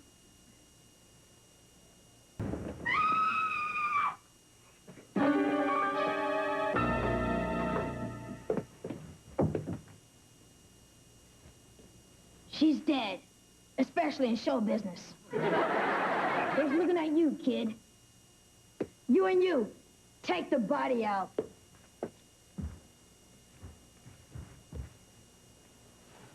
All right, now, nobody leave the room. Everyone here's a suspect. Everyone but me.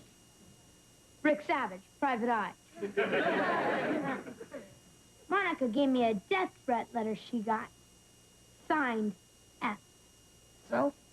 That means you're a suspect, too, Lieutenant Farmer. That's ridiculous. I'm a cop. Well, then, maybe it was her husband. Why'd you do it, Kelton? I didn't kill her. I loved her. See, I've been carved our initials on the table with this butcher knife. Well, then maybe it was Francine. Don't be a silly savage. I was in the kitchen when Monica bought the farm. I got 10 busboys who will swear to it. 10? It's a slow night.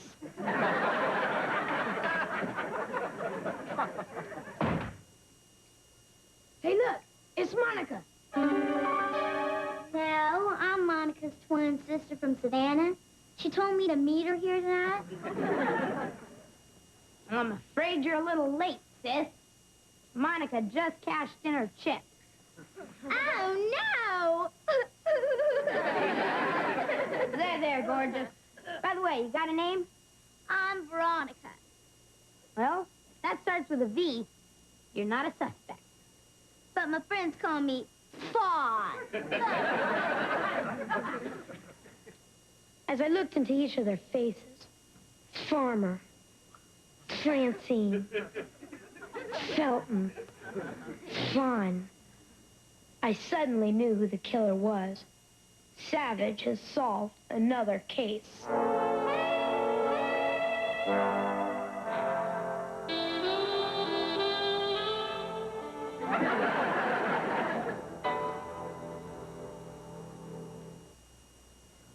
Hey, what kind of ending is that? Jim, you just can't leave us hanging like that. Who done it? Y'all really want to know who done it? Yes. Gonna have to read the book. Good point, Jamie. That's what the booklet program's all about, getting students to read. And now that everyone has reached their reading goal, the pizza party is on. Now this is going to be a great party. Yeah, sure. I gotta take my own sister. No, you don't. I already have a date. Oh, yeah, with who? Phil.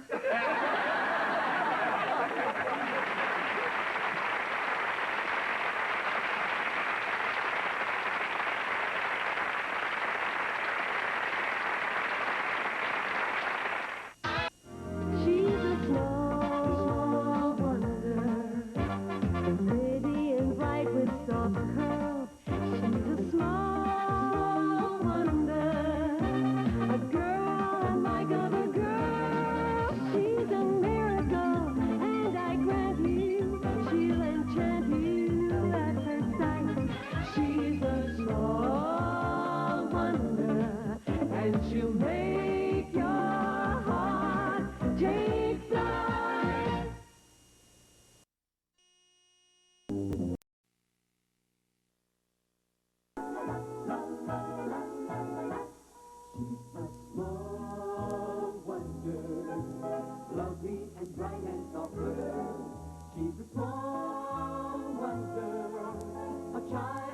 like other girls. She's a miracle, and I grant you, she'll enchant you at first sight. She's a small wonder, and she'll make your heart take flight. La la la la la la la la la la la la la. She's fantastic, made of plastic, microchips here and there. She's a small wonder, brings love and laughter everywhere.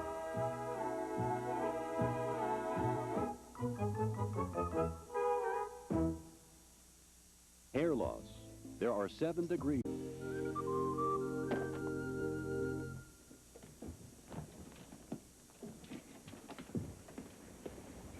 Ted? Hi there. I was just going to go put these golf clubs in the car, and then I was going to come back in and fix that broken blender, just like I promised. Uh-huh. Hey, honey. You don't think I was trying to sneak off to the golf course, do you? You couldn't sneak off if you wanted to. Oh, I think I could if I really wanted to. Oh, no, you couldn't. Oh, yes, I could. Oh, no, you couldn't.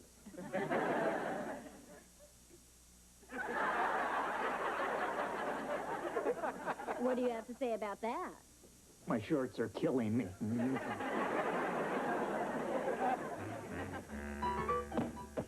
You call that a fancy dismount, Gary? That stinks. Hey, maybe I don't do it so well, but you should see my dad. He was a gymnast in the Olympics. No kidding. That's nothing. My dad's a test pilot. He flies those new hot jets. Really, Norman? Yeah. And he even took me for a ride in one. Well, test pilots are cool, but they don't get medals for saving people from burning buildings, like my dad did. He's a fireman. You never told me that, Reggie. I don't like to brag, unless the occasion demands it. Hey, Jamie, what does your dad do? My dad? Well, he works with computers. Oh, he's just a button pusher. Hey, how'd you like your button pushed? Lay off him, guys. His dad's okay for a button pusher. Hi, guys. Harriet, this is a meeting for men. That's my kind of meeting. You guys want to see my new pet turtle? No. His name is Speedy. He's a racing turtle. He doesn't look too speedy to me. Yeah. Who does he race against? One-legged snails? Oh, he's just warming up. See, he's kneeling at the starting line. And there's the finish line. Now watch. Okay, Speedy. Get ready? Get set? Go! Come on, Speedy. You can do it. Down it, boy. Faster. Swing those arms. See that? See what? He didn't move. No. He's thinking about it. Ta-da! Your blender is fixed. Thanks, honey. Now I can go to the golf course. Only if it works. Oh, ye of so little faith.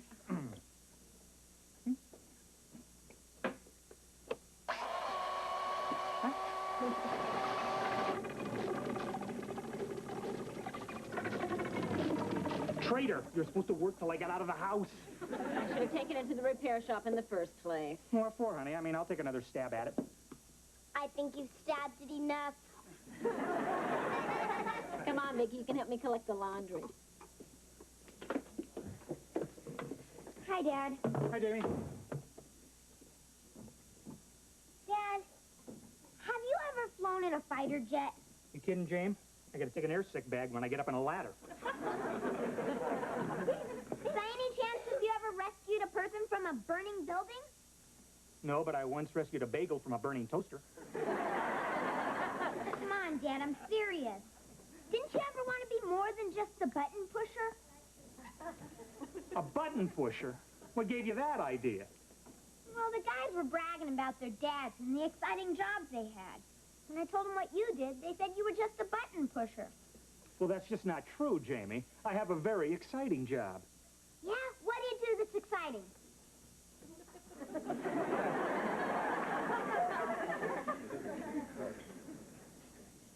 Well, I invented Vicki. Yeah, but I can't tell the guys about her. Oh, yeah. What else do you do? Well, Jamie, I have a very important job at United Robotronics. In fact, just last week, I solved a problem that nobody else could lick. Yeah? What's that? It's a new way for a robotic arm to screw on a jar lid. A jar lid? Yeah, Jamie. This could revolutionize the jam and jelly industry. What do you think about that, huh? I think it's a good thing I know how to fight. Jamie, wait. Come back here. Yeah, Dad? Listen, I'm going to tell you something that I'm doing at work that is really exciting. And, I know that I can trust you. Sure, what is it? Do you know what this is? A blender. Jamie, that's just what it looks like. This is actually a secret component that fits right into a space rocket engine. Space rocket? Wow, that's unbelievable. Sure is. No, Jamie. Whatever you do, don't ever touch puree. Oh, man, I can't wait to tell the guys about this. Loose lips sink ships. Ed, really, I don't... Loose lips sink ships. Jamie, you can't let anybody worm this out of you. Project Blender is top secret. Strictly hush-hush. Got it? Got it. They won't get it out of me even if the enemy used torture and stuff bamboo shoots under the fingernails. Well, Jamie, I hardly think they do that to you. Not me, you. Oh, Vicki, bring the cookies, please. Project Blender? Well, come on, honey. I had to tell him something. I mean, all of his friends were bragging about what exciting jobs their fathers had, and so I, stretched the truth a little bit. Stretched it. You chopped it, sliced it, diced it, and pureed it.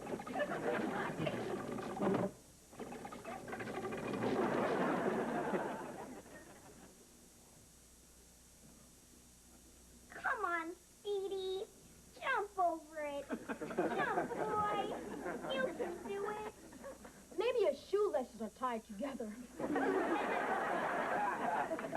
Well, I gotta get home. Me too. See ya, son of button pusher. Go ahead, laugh. But I happen to know something that my dad's doing that's more important than anything your dad's ever did. That's a crock. Well, he is. Then what's he doing? I can't tell you. It's top secret. Sure. I'm telling you the truth. Right, Vicki? Right.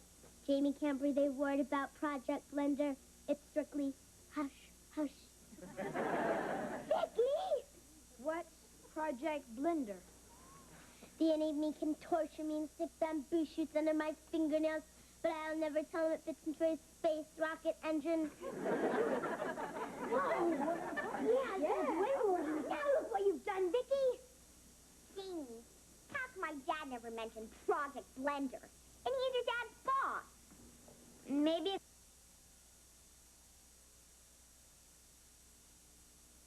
I haven't told him because my dad's a blabbermouth. He's not any worse than Vicki. Ah, there you are, Harry. I wish I was my shirt off. Well, it's time to go for your singing lesson. Do I have to? How else are you going to learn to whine in B minor? Daddy, how come you never told me about Project Blender? You know how I love to hear secrets so I can spread them around. Project Blend? What on earth are you talking about? Not Earth, space. It's a secret project Jamie's dad's working on at your plant. How could they give Lawson a secret project and not tell me? I'm his boss. It isn't fair. Daddy, you're whining in B minor. I will get to the bottom of Project Blender even if I have to be devious and deceptive. In other words, just be yourself. Right. Keep it up, kid. You'll have turtle soup for dinner.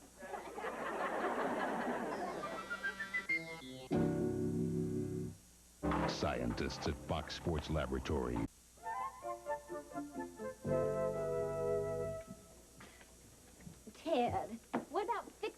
blender before it blasts off into space. Yeah, if I make a few margaritas in it, we can all blast off into space. Dad, there's something I'd better tell you. What's that, Jamie? Reggie and the guys found out about Project Blender. So did Harriet. I see. And just how did this breakdown in security happen? They wormed it out of me. It's kind of your own fault, Dad. You invented the robot and taught it how to talk. But you never taught it when to shut up. Come on, loose lips. Ted, this is really getting out of hand. You've got to tell Jamie the truth. Yeah, honey, I guess you're right. Poor kid. Thinks he leaked out a national security secret. Yeah. Usually those leaks come out of the Pentagon.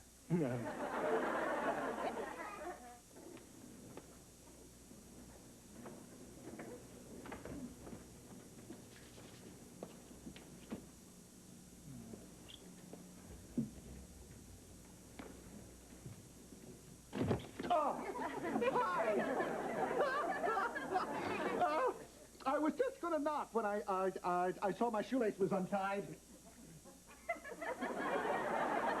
He's Brandon. I've never seen you looking better. What can I do for you? Well, I hope this isn't going to sound too silly. The fact of the matter is, all day long, I've been dying for a milkshake. Boy, Brandon, if I thought a milkshake could do it, I'd gladly make you one. Right. Well, as I was saying, I'm really desperate for one. Could I borrow your blender? Our blender? Thanks. No, our blender is broken. Oh, I'll fix it. Oh, no, I wouldn't want to take advantage of you. Sure you would. Everybody does. Brandon, no. Wait. All right, I'll level with you. Harriet told you this blender was part of a top-secret space project, right? Right. And I'm your boss. Why wasn't I told about this project? Why? Because it's not true. I knew that. Can you imagine anybody stupid enough to fall for a story like that? Yeah, I can. But, Brandon, you don't have to worry about it. I made the whole thing up. I knew that, too. To tell you the truth, I hate milkshakes. They give me gas. I knew that. Well, I guess I better be going. So long, pal. Yes, sir. So long. Farewell. Adios.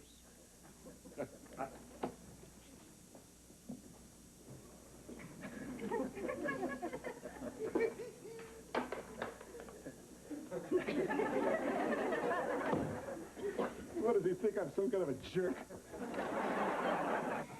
What a jerk. See, Vicki? These are pictures of Mars. Thanks to inventors like my dad, someday we'll be able to walk on Mars and meet Martian creatures. What does a Martian creature look like? Hi, Jamie. Hi, Vicki. That's what a Martian creature looks like. I'm trying to teach Speedy a new trick. Come here and I'll show you. Watch. Come on, Speedy. Roll over and play dead, fella. What is dead? Are you kidding? Don't you ever watch General Hospital? Harriet, she's led kind of a sheltered life. Well, see, Vicki, there's life, then there's death. Wait, I'll show you. You see that fly moving? That's life.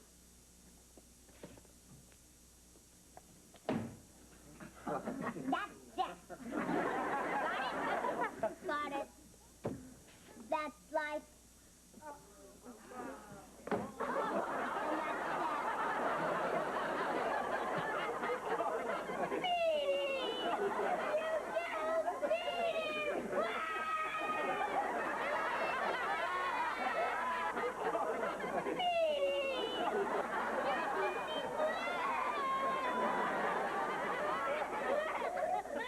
Jamie, was you going to be the what? Well, Harriet, sweetheart, what's the matter? Vicki killed my It was an accident, Mom. Honest. Then I'm sorry, honey. So there. Don't worry, we'll get you another one. I don't want another turtle. I want Beanie!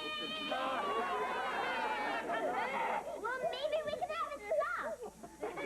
Stop!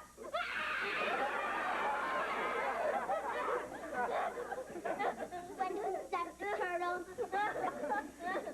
I know how you feel, Harriet. Well, when I was a little girl, I had a pet canary named Tweet Tweet, and she died too. But we gave Tweet Tweet the best funeral ever.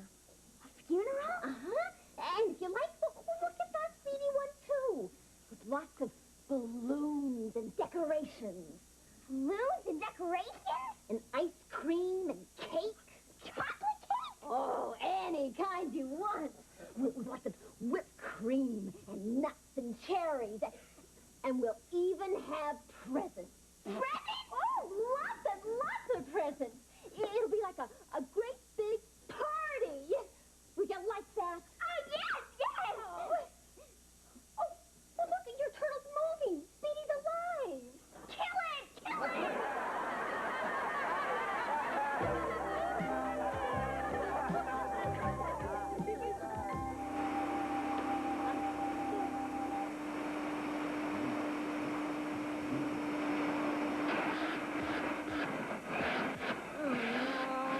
Vacuum's conking out. Oh, well, don't worry about it, honey. We'll send it into space with the blender. You talk to Jamie. Oh, no, I'll do that right now. Give me a minute. Come on, Vicki. Why don't we go make dinner? You always say, why don't we make dinner, and I end up making it while you watch. Well, Vicki, you see, robots are supposed to do all the work, so it makes life easier for the humans. That's a crock. Come on, Vicki. Looks like every day she's becoming more human, huh, Dad? Yeah. Jamie, can I talk to you for a minute? Sure. What about? Well, it's about Project Blender. What about it? More secrets? No, Jamie. The only thing that blender is ever going to do is blend. Good thinking. That should really confuse the Russians. No, Jamie. What I mean is, the only way that blender's ever going to go into outer space is if the astronauts want margaritas. I mean, the milkshakes, you know. What do you mean, Dad? What I mean is, I was a little loose with my lips today. I didn't tell you the truth. Why not? Well, because your friends teased you and embarrassed you about my job, and, well, every father wants his son to be proud of him. Gee, Dad, I am proud of you. I just needed something to get the guys off my case. Oh, well, then you forgive me, huh? Sure. I love you for better or for worse. Even if this wasn't one of your better days. Well, thanks, because I feel really stupid about this. Yeah, me too. How could I have ever been so gullible? What a whopper. Come on, let's help Mom with dinner. Vicki, I need the parsley now. Could you chop it a little faster?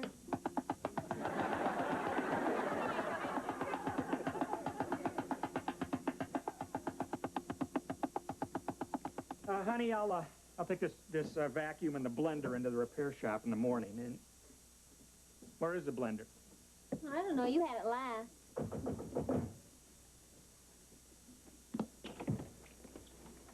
I should have known. Hi. What are you doing with our blender, Brandon? Well, I thought I'd fix it for you. Old Ted's such a klutz. A little surprise. Yeah, sure you did.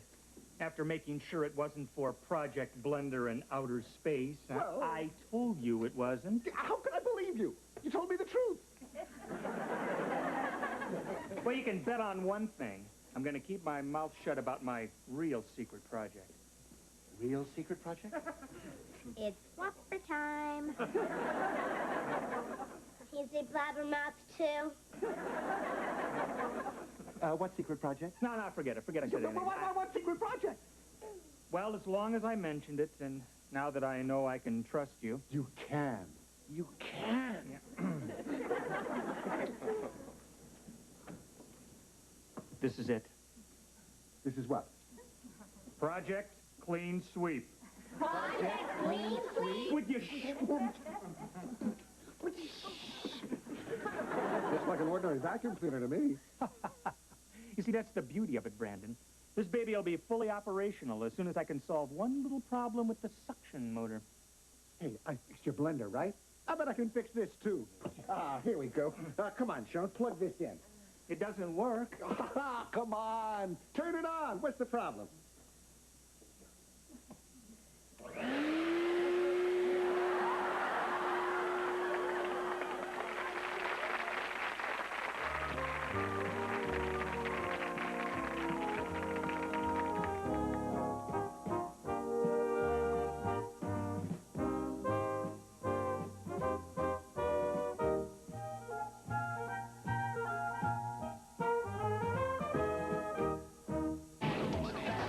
Seen the hit Fox series Cops. Small wonder, lovely and bright and soft girl. She's a small wonder, a child unlike other girls. She's a miracle.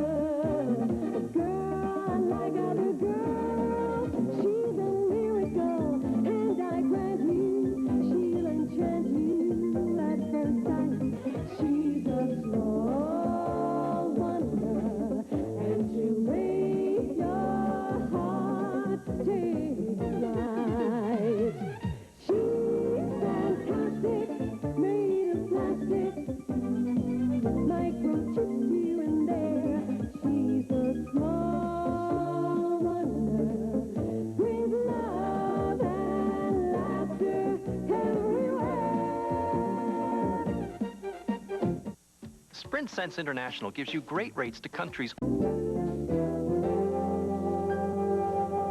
this is backwards work. There's got to be a better way to get rid of these leaves. A better way to get rid of these leaves.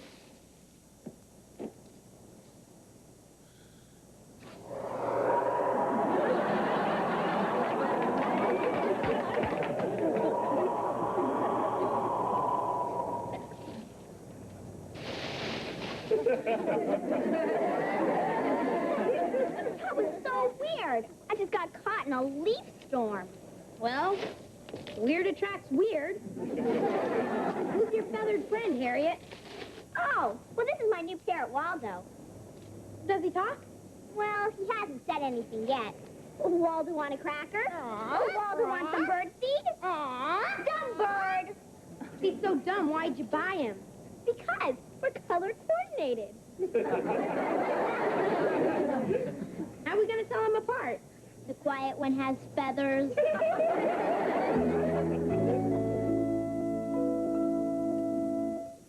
Hi. Brian, Joni, I'd like you to meet RAM class.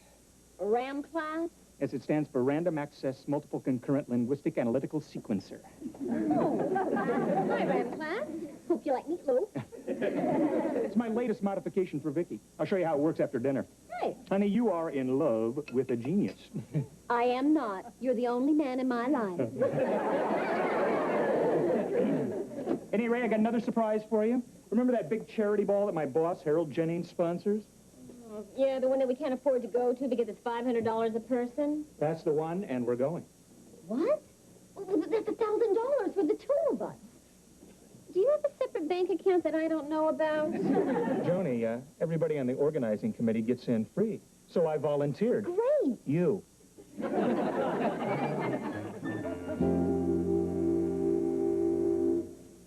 Joan, Jamie. What is it, Ted? I'm ready. There, that ought to do it. Okay, Vicki, a drum roll, please. A drum roll.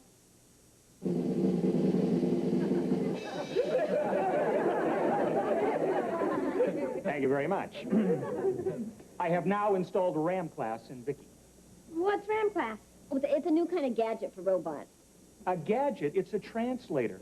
With RAM class, Vicki can understand any foreign language and instantly translate it into English. That's fantastic, Dad. Joni, you know a little French. Say something to Vicki. Okay, let's see. What does this mean, Vicki? La plume de ma tante est sur la table. The pen of my aunt is on the table. That's right. I bet that comes up a lot in conversations. Okay, Vicki, try this. Wie geht's? What's happening, bro? She even speaks school German. Oh, Tim, that's incredible. But what are you going to use it for? Well, one of the reasons I created Vicki was to help children with learning disabilities. And with RAM class, robots can help kids no matter what language they speak. I got a real test for it, Dad. Let's see if Vicki can translate the Spanish language station on TV. Good idea.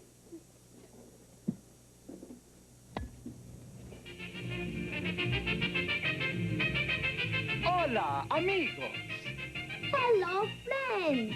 ¿Se han fijado en los precios de la comida mojada para los perros recientemente? Cuesta más que bistec filet y es medio agua. Have you noticed the price of moist dog food lately? It costs more than filet mignon, and it's half water. Give me that steak. I'm starved. Who said that, Vicki? The dog. The dog? I've chewed old slippers that taste better than this dog food. I'm going to get even with you, pal, on your leg. Vicki can't translate what a dog says. Of course not. She's just... But look at that. The dog got even with him. Vicki, you're a nuts and bolts Dr. Doolittle.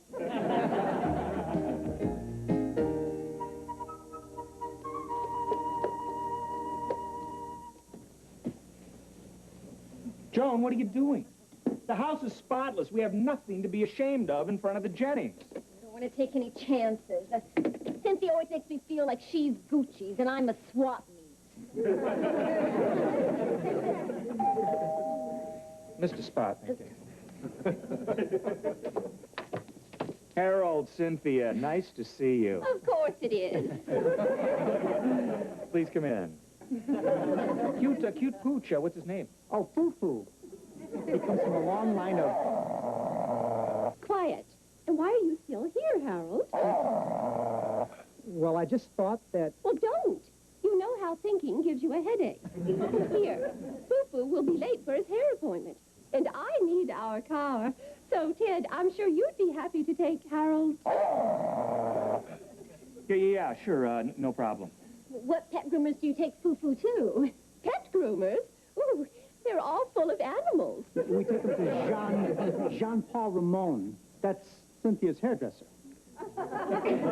See the resemblance. Yeah. Well, see you later, Cynthia. Bye, hon. Come on, Harold.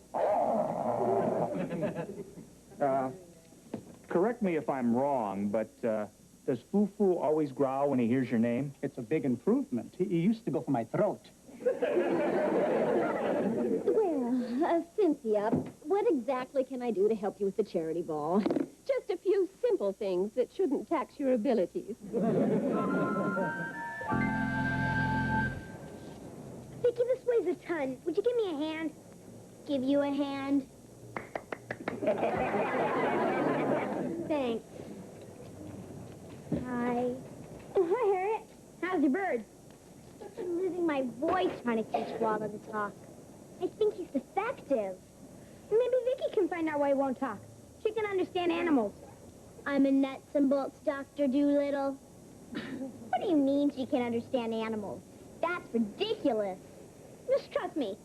Try and make him say something. Go ahead.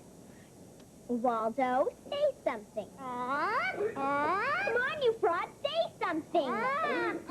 Open that beak and say something. See, that's all he says. If you can understand animals, what does that mean? It means, but Harriet, he can't get in a word edgewise. Just like the rest of us. Do you mean he'd talk if I just shut up? Works for me. Works for me. Vicki, you're a genius. Yeah, I just figured out a way to use Vicki's talents and make some money. You're looking at Dr. Vicki Doolittle, the world's greatest animal psychiatrist. Works for me. Works for me.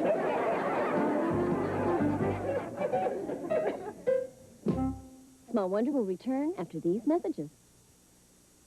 On the next Home Improvement, Tim and Al get small and journey to the center of it.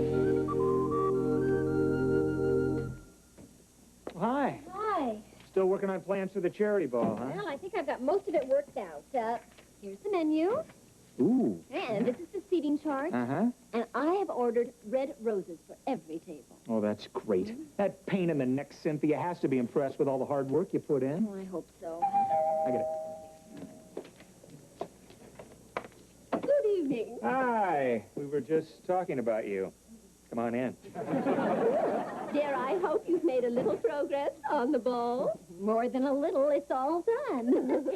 And here is the menu. Prime rib. Oh, no, no, no, my dear. That will never do. Will it, Harold? Well, actually, I like prime rib. What? I didn't say a lot. Change the prime rib to Cornish game hen and see that they're properly plucked. Well, I know you're going to love the flowers that Joan picked for the table. As long as they're not roses. Roses are so common. Well, actually, I like the way they smell. Excuse me? But only at funerals. Joan. Haven't you accomplished anything in the last 3 days? Well, for one thing, I think that I've made some sense out of the seating arrangements. See for yourself. Oh, no. You've botched this, too. You can't have the Edinson seated next to the Grahams, and the Shearers and the Granites can't stand each other, and for good reason. Now, who are these people? They weren't even invited. Well, who's that? Ted and Joan? That's them. Oh, but why would your names be on the seating chart? Well, Joan is on the organizing committee, so, I'm the organizing committee, and you're only help. And help doesn't go to the ball. But, dear, Joan's put in a lot of work, and if it were up to me... Yes? But, of course, it isn't. You see, whenever I want anything done properly, I have to do it myself. Oh, really? Well, you can do just that, Cynthia, because I quit. Good girl. Certainly, my dear. That is your option. I have an option, too. Fire that man, Harold. But, dear, I couldn't possibly... Do it. You're fired. I love it when you're forceful, Harold.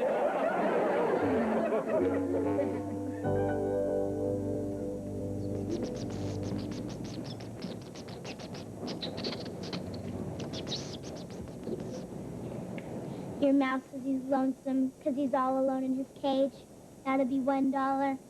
Thank you, Doctor. I'll stop at the pet store and buy him a little boy mouse to play with.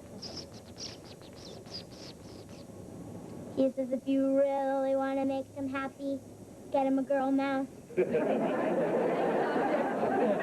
Next patient, please. What's the problem? Well, my guinea pig just stands in the corner of his cage all the time. What's wrong with him? If you'll take a seat.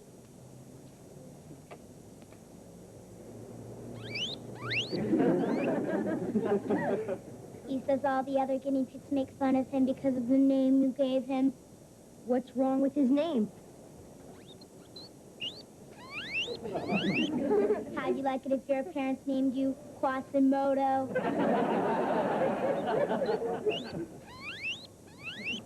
He says he prefers the name Bubba. Case closed. That'll be $1. Thanks for curing my guinea pig, Doctor. Come on, Bubba. Next patient, please. What's the problem? Well, this is my frog, Jumping Jack Flash. He could be a champion jumper, but all he does is sit. If you'll lie down on the couch, please.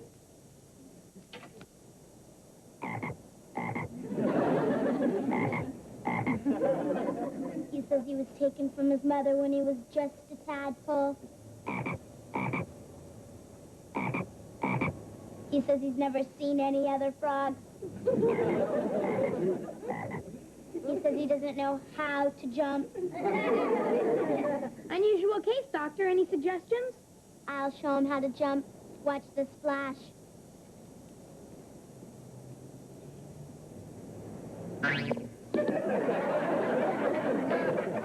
Wow, how'd she do that?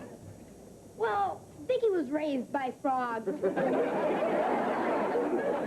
Okay, Splash, your turn.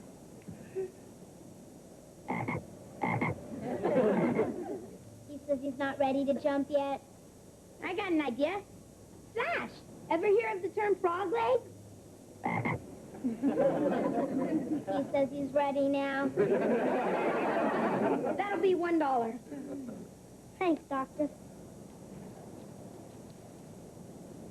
Boy, Vicki, it's our first day and we've already made $12.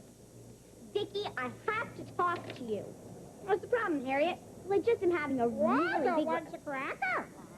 Waldo wants a hot fudge sundae. Well, Waldo, I already... Waldo wants a bigger cake. Waldo, Waldo wants a full-length mirror. But Waldo, you know that... wants some decent food. This stuff is for the birds. See, problem is, how do I get this stupid bird to shut up? Got an idea? Hey, Waldo, ever hear of the term stuffed and mounted? Forget it, Doc. That stuff only works with frogs.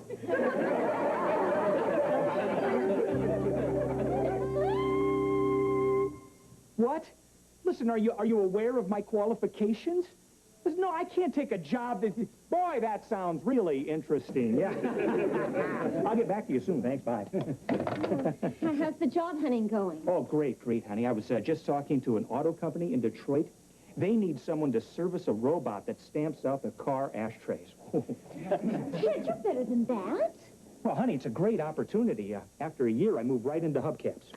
Well, that's ridiculous. You're a highly regarded robotics expert. I know, honey, but it's a highly specialized field. I mean, there aren't many companies that do what I do. All the more reason to call Cynthia Jennings. I'm sure that once we apologize, she'll tell Harold to give you your job back. No way will I call her and apologize. She'll make me crawl and squirm and rub my nose in it. Then I'll call her. Well, that's different. I can't understand why Cynthia wouldn't accept my apology over the phone. Honey, you know vultures. They like to personally pick the bones clean. Why do you have to apologize to her? Vicki, as you'll come to learn, part of being a mature, successful adult is knowing when to grovel. Vicki, would you get that, please? Hello, child. Hello, vulture.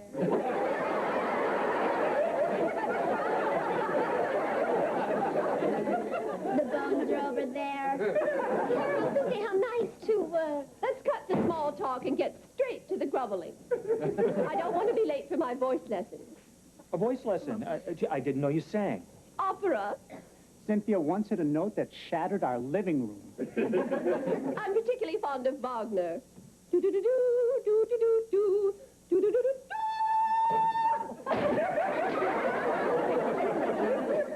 This is only a test. Not a real bullet, Vicki.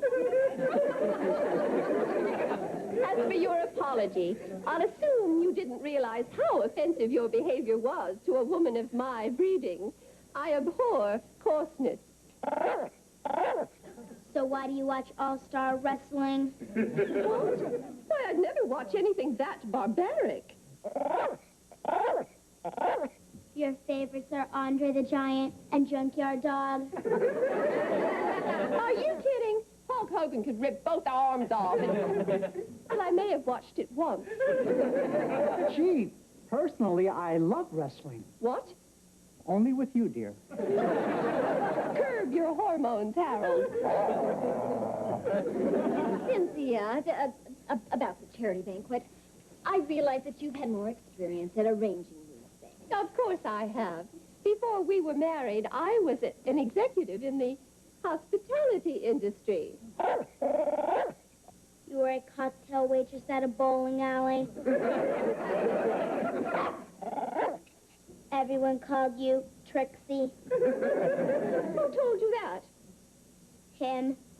Harold, how did you know I was a cocktail waitress? You mean it's true? Oh, of course not. How much is a beer and a gin and tonic?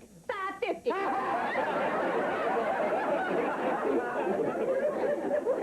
I'm ruined. Cynthia, I think your roots are showing.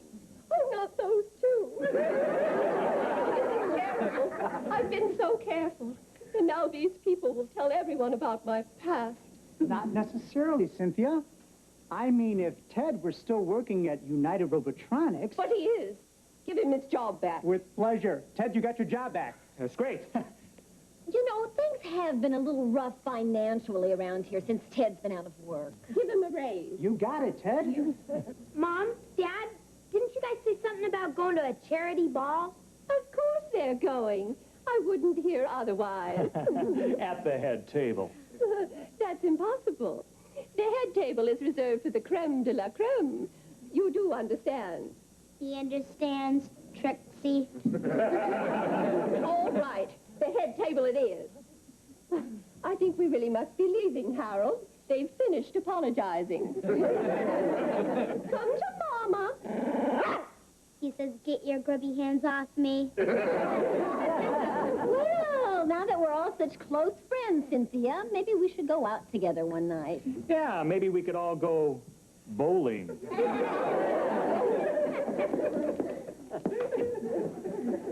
I just love coming here. Way to go, gang!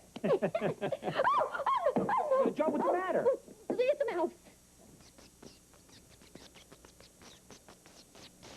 He said he hears there's a great psychiatrist here.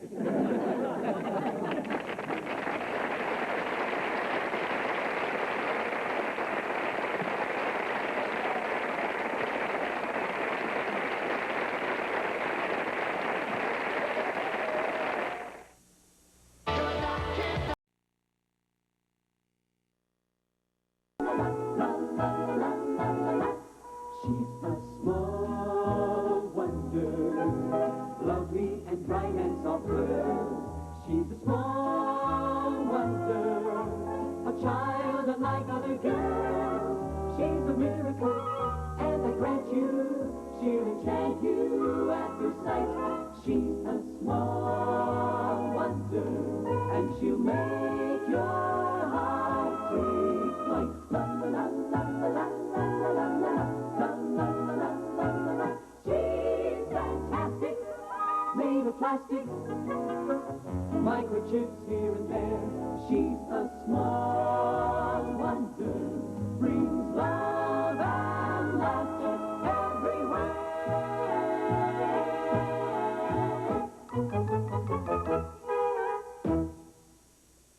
It's their turf. It's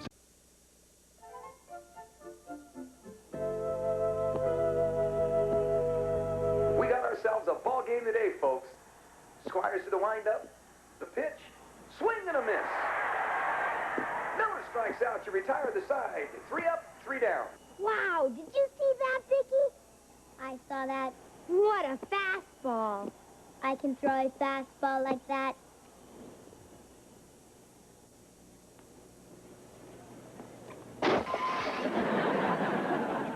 Oh, no! Dad's gonna kill us. We should get dressed up nice so we'll look good for the funeral. Jamie, it's me, Harriet. Vicki, find out what that pest wants. I'll get the ball.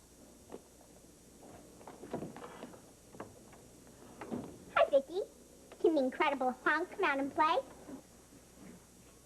The pest wants to know if the Incredible Hunk can come out and play. Tell her I'm busy. The hunk is busy. That's okay. I'll come in and play. Vicki, that's the last time I called on you for pest control. What you watching? The baseball game. I wish you catch spring fever instead of baseball fever. Harriet, I gotta watch this and pick up some pointers. My baseball team starts practice next week, and I'm the catcher. I'll watch with you. A woman should always be interested in what her man's doing. Harry, do you mind sitting someplace else? Anything to please my man. Cleveland would be better. Teach me about baseball, Jamie. Sure. You know what they mean when they say you're out? I'm not sure. I'll show you. Now, watch closely. You're out!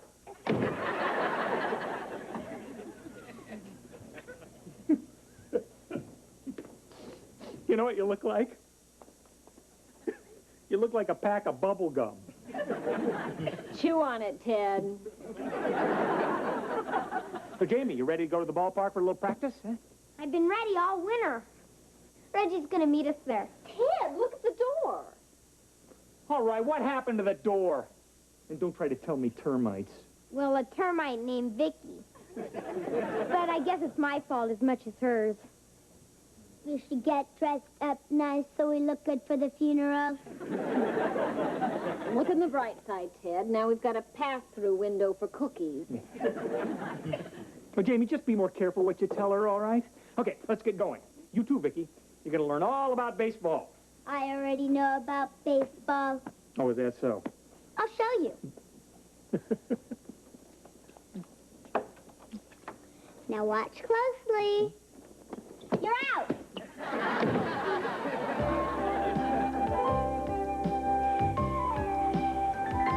Hey, Reggie. Hi, guys. Hi. Hi. Hey, Reg.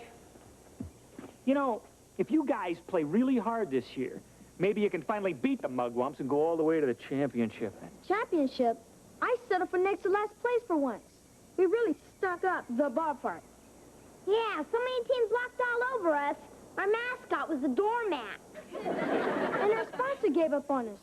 We don't even have uniforms this year. Well, maybe you could talk to the president of your company, Ted. United Robotronics sponsors lots of youth projects. That's a good idea, honey. Okay, let's start with a little batting practice. Reggie, you hit. Jamie, you catch. And I will pitch. Wait till you see my world-famous Fernando ball. Fernando Valenzuela? No, Fernando Lamas. It looks marvelous, darling. You really do. You really look marvelous.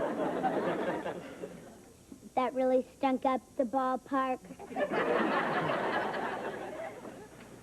Ted, you haven't played in a long time. Don't overdo it. Relax, Joni. I'm in great shape. Once a jack, always a jack, huh? Can I play? Yeah, sure, honey. Here, why don't you take this and go to the outfield and shag some flies? Oh, that sounds like fun. Do I put this on my hands? Oh, Vicki, go over there and stand out of the way. Come on, Mr. Lawson. Give me your best shot. Think you can handle it? Hey, my dad didn't name me Reggie for nothing. When I come to the plate, the crowd goes, Reggie, Reggie, Reggie. Blaze it on in here. Okay, here comes my Fernando fastball.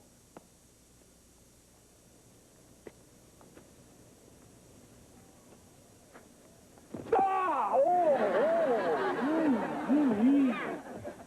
Are you okay? Oh, I think I threw something out.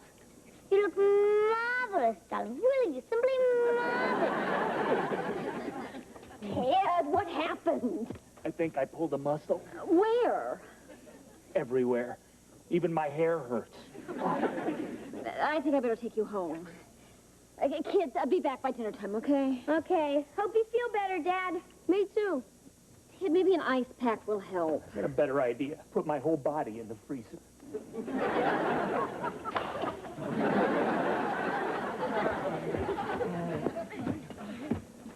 What do we do now, Jamie?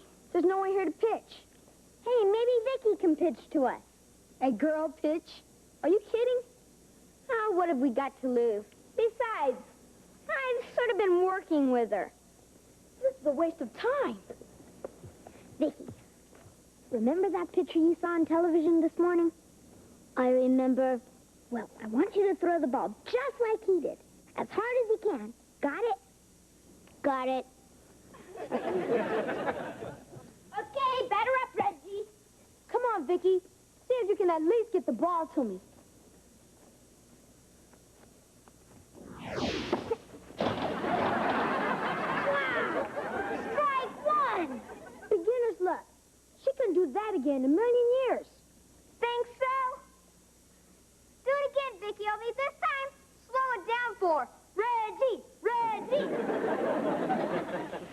slow it down for us? Reggie! Reggie!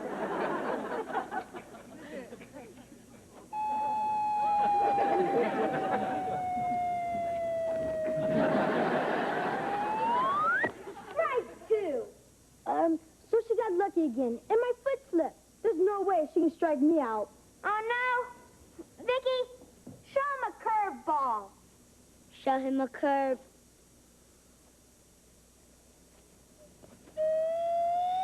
Strike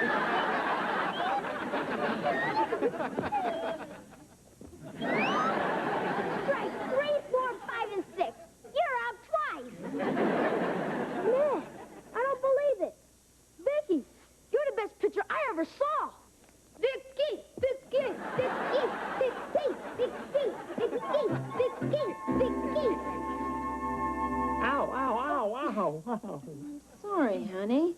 You should have listened to me. Your body isn't in the same shape it was 20 years ago.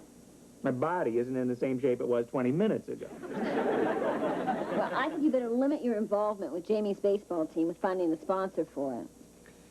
Yeah, why don't I call the president of my company right now? Do you think you should bother him at home on a Sunday? He won't mind. Bob's my buddy. I mean, we are like this. Ow. Oh. Oh.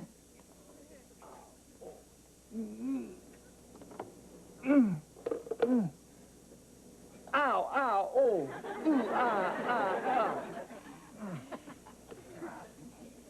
Bobby. Hi, Ted here. Ted Lawson. Yeah, listen, how would United Robotronics like to sponsor a kids' baseball team? Lawson. One of your engineers? LAW-SON? Well, it was just a thought, you know. No, I don't need to repeat it. Well, if you insist, sir. I will never, ever call you again at home on a Sunday as long as you live. Like this, huh? I meant, this is me. Man, Vicki really knows how to throw a baseball. Too bad we don't have someone on our team who could pitch like her. Yeah, we could finally beat the Mugwumps. The Mugwumps? We could beat the Dodgers. Hey, why can't Vicki pitch for us? Because Coach Simpson will allow girls on the team. You know she's a girl. I know she's a girl. But Coach Simpson doesn't know she's a girl. That's a dumb idea. But without Vicki, we're dead and buried again. How are we going to convince the coach she's a boy? Piece of cake. It's goodbye, Vicki. Hello, Victor. Tonight, a young man's accused of attacking his...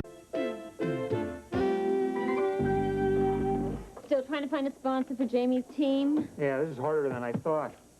Hi, my name is Ted Lawson. I was wondering if you'd like to sponsor a kids' baseball team. They're a wonderful bunch of kids. Uh-huh. Oh, I see. Uh-huh. Well, I'll keep that in mind. Yeah, thanks anyway. Who were you calling? Oh, it's Wally's Delicatessen. He says they can't sponsor us, but for opening day, he'll donate a baseball made out of chopped liver and a bat made out of a kosher pickle.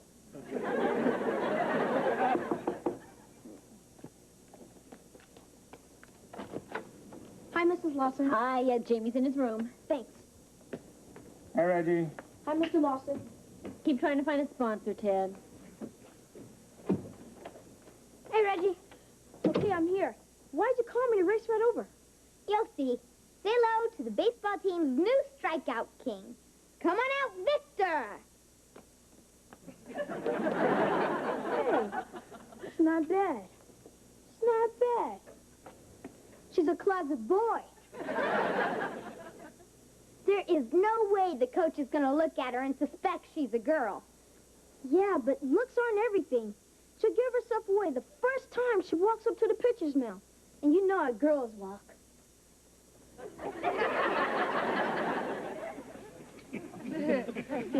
I see what you mean. Victor, my boy, you're going to have to learn how to walk like a jock. Watch me.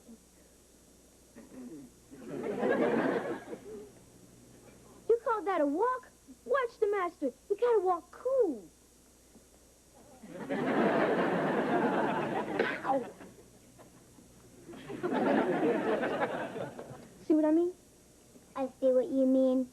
You also have to talk like a jock. Listen closely. Yo, after practice, let's cruise the arcade with some action, stud. Why did you slap him on the behind? The jocks do that all the time on TV. Yeah, of course, when a jock talks to a girl, it's different. You don't slap a girl on the behind? Only if you want a fat lip. A jock has to talk smooth to the ladies, like this. Hey, sweet cheeks, what's shaking with the little mama's bacon? Hi, Jamie. Hi, Reggie. We're busy, Harriet. Who's the new jock? You mean you don't know? He's cute. Well, this is our cousin, Victor. Hi, Victor. Hey, sweet cheeks, what's shaking with the little mama's bacon? Hey, you're my kind of guy. Jamie, if you don't treat me nice, I may have to dump you for Victor. Remember, to the Victor go the spoils. Well, there's nobody more spoiled than you, Harriet. What? Goodbye, Harriet. See you later, Victor. All right. Now, if we can fool Harriet, we can fool anyone. We just got to be careful that my folks don't find out. We're in this together, right? Right. Anytime you need me, I am here. Kids. I am gone. Why is Vicki dressed like that? I'm not Vicki. I'm Victor, the new strikeout king. Victor? Hey, sweet cheeks, what's shaking with the little mama's bacon? Boy, are you going to howl when you hear this. You may howl after I hear. Well, you see, I dressed Vicki up to look like a boy because Coach Simpson doesn't allow girls on the team. Keep going. Well, pitching tryouts this Saturday, and with Vicki on the team, we're sure to win the championship. Forget it. Vicki, go change your clothes. It's goodbye, Victor. Hello, Vicki. Jamie, how could you think of doing such a thing? It wouldn't be fair to have a robot on the team. How would you feel winning the championship, getting the trophy, getting your picture in the paper, all that publicity, knowing that you cheated? I could live with that. Jamie, it's not whether you win or lose that's important. It's how you play the game. But we play it so badly. We can't win without Vicki. Jamie, winning the championship isn't a matter of life and death. You're right, Dad. It's much more important than that.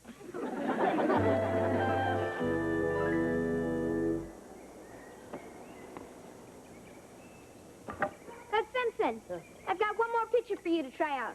This is my cousin, Victor. Hiya, Victor. Yo, after practice, let's cruise the arcade for some action, stud. Great sense of humor, huh? You should see his pitching. He's fantastic. Well, he doesn't have to be fantastic to be on this team. All he's got to do is reach home plate in one bounce or less. He could do better than that, Coach. Even I can't get a hit off Victor. It doesn't tell me much, Reggie. All right, Victor. Go on out to the mound and show me what you got. Show you what I've got. Throw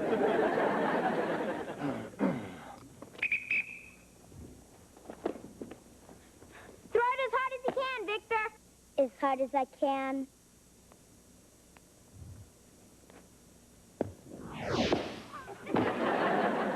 What a fastball. Oh, Fastball's not even his best pitch, Coach. Wait till you see his curve. that I got to see. Victor, throw him your curveball. The curveball.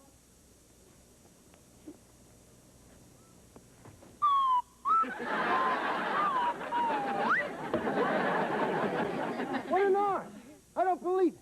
I told you so, Coach. Come on in, Victor. It's a miracle. I've been waiting my whole life for a pitcher like this. Victor, you're going to take us to the championship. We'll make chumps of the mug once. Yeah. Hey, he's a she. Yeah, Coach. Victor's really my sister, Vicki. I thought he walked a little funny. I only dressed her up to look like a boy because of your rule about no girls on the team. Dummy, that only applies to girls who don't throw the ball 90 miles an hour. You mean Vicki can be on the team? Be on the team. She is the team. Yeah! I hope I'm doing the right thing. Just as I thought. That little stinker brought Vicki down here when I specifically told him not to. Sure wants to win badly.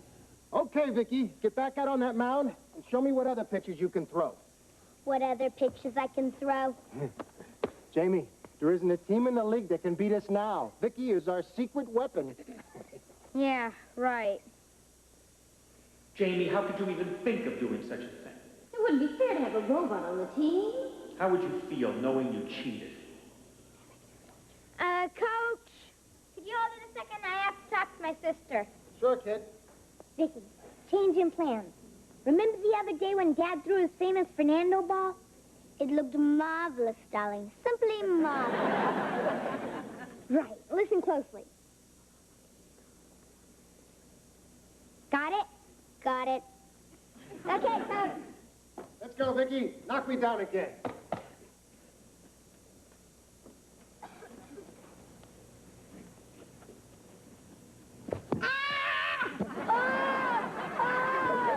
Oh, Ted, Vicki's hurt.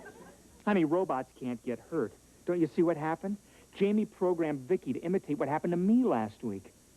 Our son's conscience got to him. What's the matter, honey? Where does it hurt? Everywhere. Even my hair hurts. Gee, tough luck, Coach. Looks like our star pitcher's got a glass arm. What we need is a pitcher with a mechanical arm. Hang in there, Coach. They'll soon have robots pitching. Mom, Dad, I can explain. You don't have to, Jamie. We saw what you did and we're proud of you. Straighten up, Vicki. Will Vicki be okay? Yeah, but we won't. We're back to finishing in last place again. Yeah, but you'll be the best-looking losers in the league. What do you mean? Well, I got a sponsor for your team. Here are your new uniforms. Huh? Black uniforms? Well, your sponsor insisted on it. A mortuary? It's perfect. Without me, you're going to be dead and buried again. Oh, let's get to the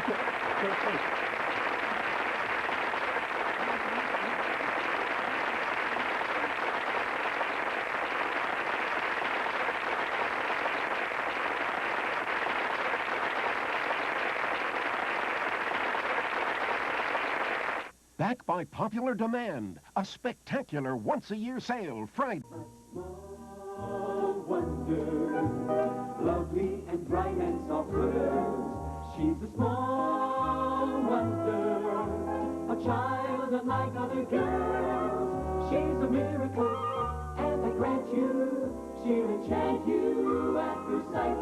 She's a small wonder, brings love and laughter every... My call to the Psychic Friends Network.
Father's sports coat is all creased. Vicki, would you go get the iron and steam up these wrinkles? I don't need the iron.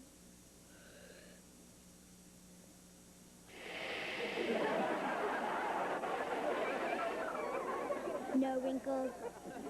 Oh, terrific.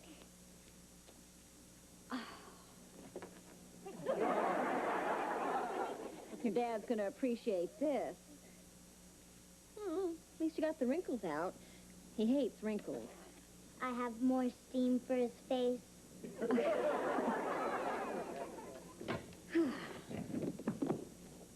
no. No, I should use the bigger suitcase. Vicki, how about using your robotic skills to close this darn thing? Use my robotic skills.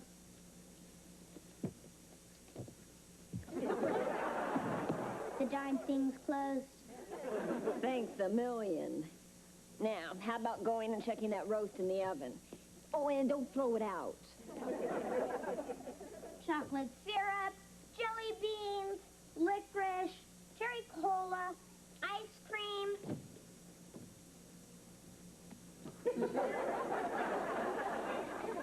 You're not supposed to snack between meals.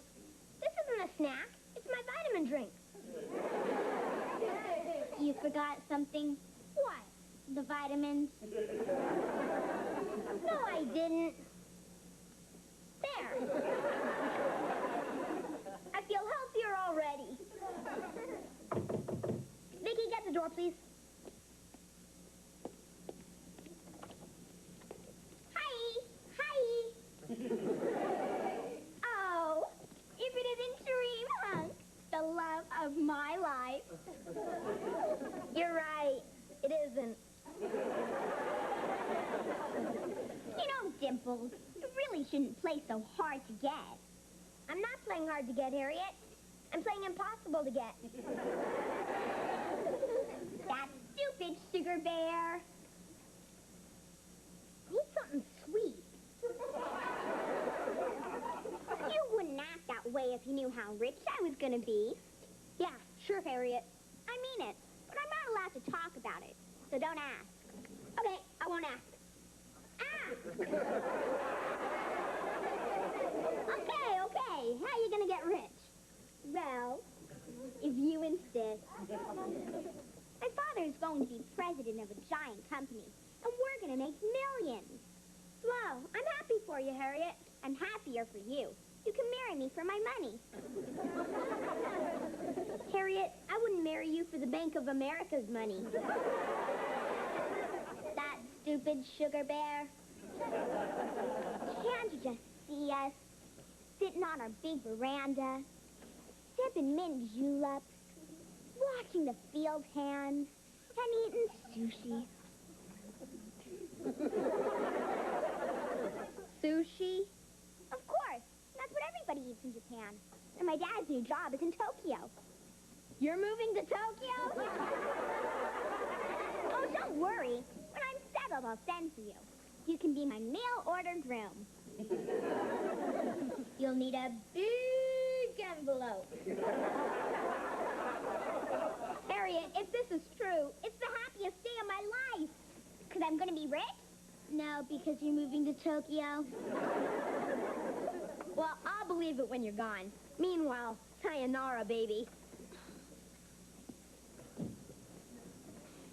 What am I going to do with him, Vicki? I can't even buy his love. You can always do what Amanda did. Who's Amanda? Amanda Worthington on that morning soap opera, The Young and the Tasteless. When Gerald left her, Amanda told everybody she was eloping with Hector the gardener. But when Gerald found out about it, he came back to her. And did they live happily ever after? No, she shot him. Hector buried him in the garden. Well, at least you can go out every day and water him. See ya. Vicki, Dad's about ready to leave for the airport. Come on. Honey, I hope you enjoy your trip to Texas. Well, thanks a lot, honey. But it looks like I'm going to have to be moseying along now.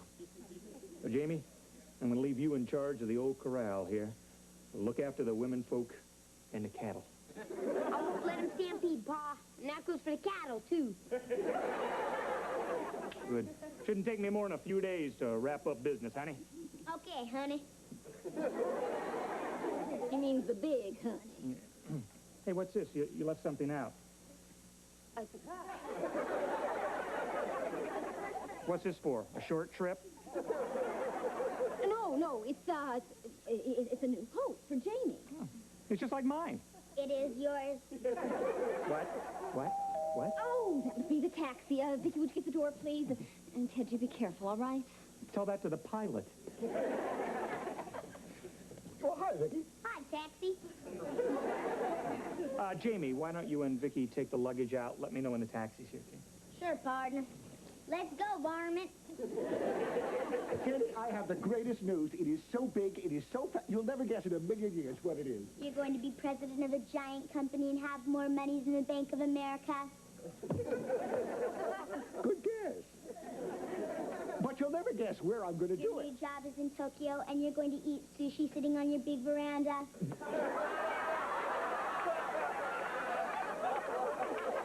I get it. My little Harriet was here. Your little Harriet with the big mouth.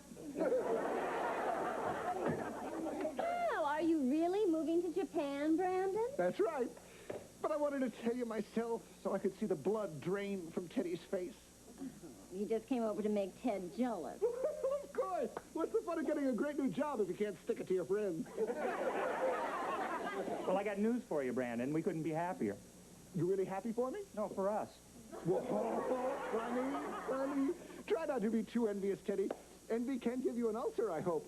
Well, I hate to gloat and run, but a representative from my new Japanese company is flying over to meet with me. It is such a burden being so important. You're lucky, Teddy. You'll never know the feeling.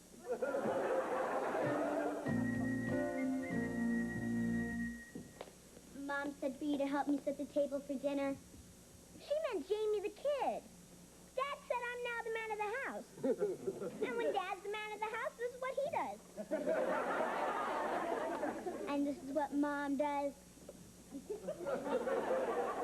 Grab your ear. What? Grab your ear. Hey, what's going on with you two? I'm teaching Jamie how to be the man of the house.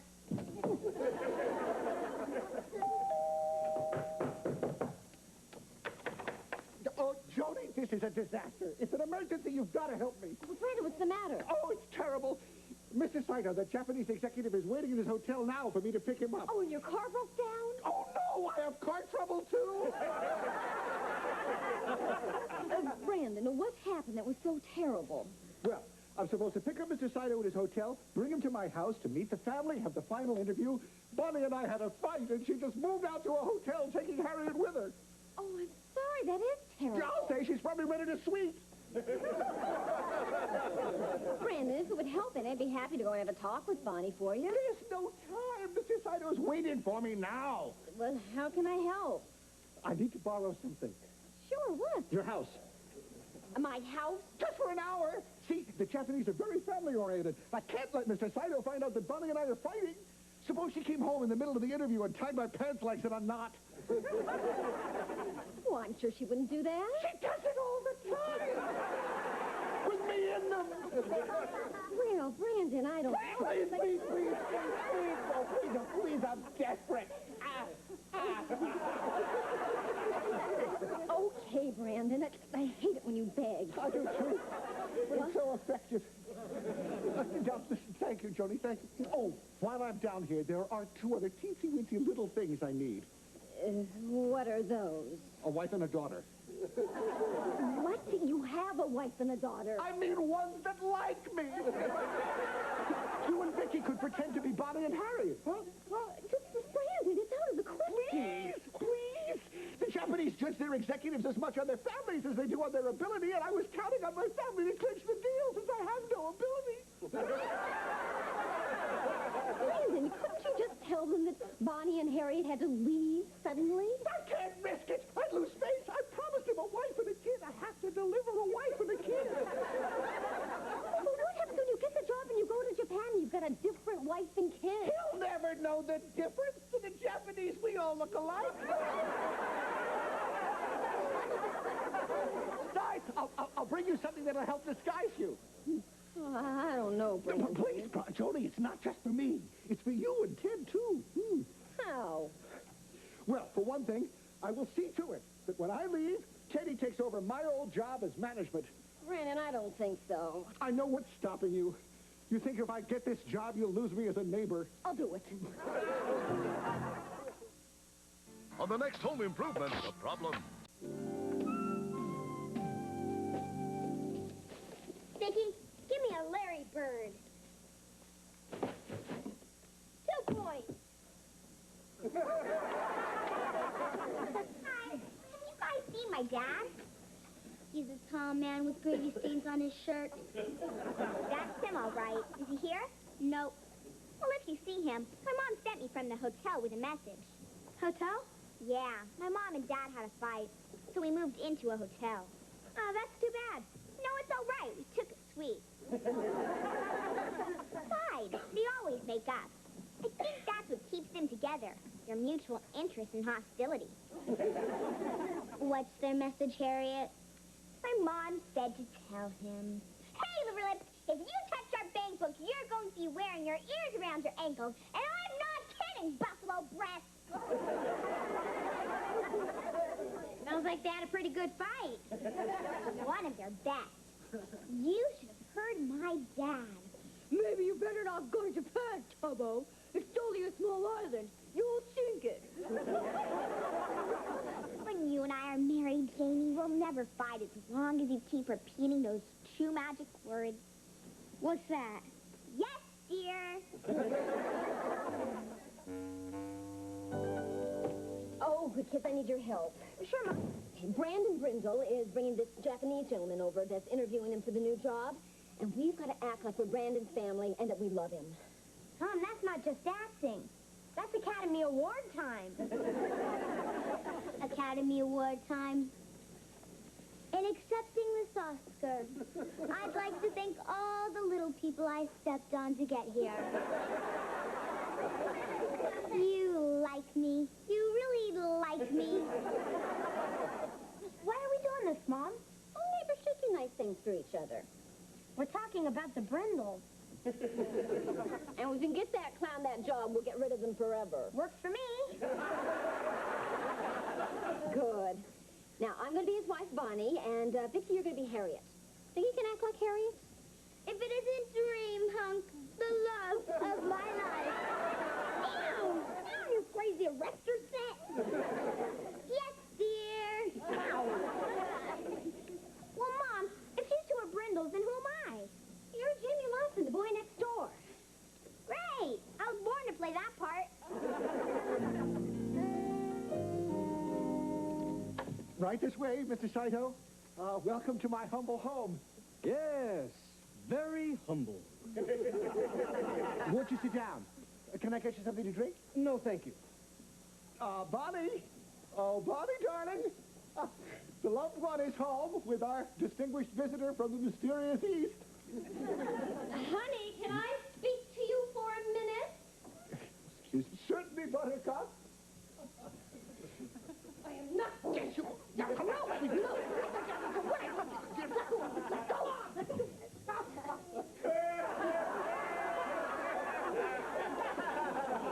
Here's my little lotus blossom. Mr. Saito, I'd like you to meet my adoring, obedient wife, Bonnie. I'm pleased to meet you. I'm honored to welcome my husband's guest into my home.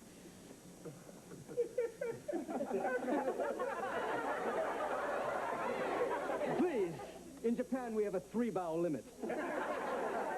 Well, she's just like a Japanese wife. Mr. Saito has traveled a long way, Kissy Kim. Perhaps he'd like something to eat? Well, Hey, come on, no trouble, little guy. Sit down. What'll it be? Egg rolls, chop suey? Take one from column A, one from column B.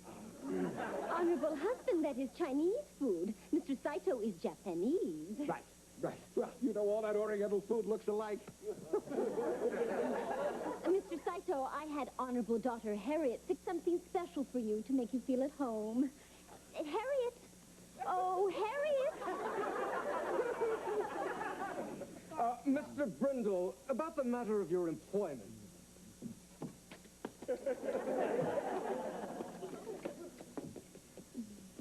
Where would you like me to put this, Mama San?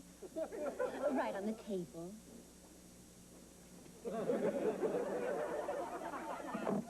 Mr. Saito, I'd like you to meet our lovely daughter, Harriet. Hello. Please, stop. My back can't take it. Sorry, please sit down. Why don't you sit at my feet, dear, the way you always do? Well, I really don't... See? Just like a Japanese wife. Ooh, if I asked my wife to do that, she'd kill me.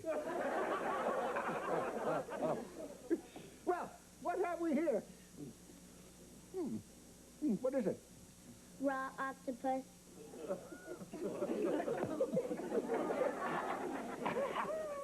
You have a lovely family, Mr. Brindle. Did you hear that, my little rice cake? The joke's in the bag. Harriet, someone's at the door. I'll get it, buffalo breath. An American term of endearment. Hi. Why are you dressed that way? To help the clown get the job. Oh, look, it's the cute little girl from next door. Oh, there you are. I just came by to tell you that Mom's home. They delivered the Minky Center, and she forgives you, and is waiting for you all perfumed, powdered, and puckered. Her mother's puckered for you? Neighbors should do nice things for each other. Get that, will you, Harriet? Okay. You meant me. No, I meant her. Right, Harriet? Right. Hi, Harriet. I mean... Oh, look, Vicki, here's your brother, Jamie Lawson, from next door. Oh, Jamie, I'm so glad you're here. It seems that Vicki is a little confused here. So why don't you and Harriet take Vicki into the kitchen and get things straightened up, okay? Sure, Mom. I mean, Mrs. Brindle. Come on, sis. Let's go have a little talk. I'm not moving till someone tells me what's going on here. If you don't get into the kitchen, you'll be wearing your ears around your ankles. Interesting household. Well, I'll get the door, husband, son. Surprise!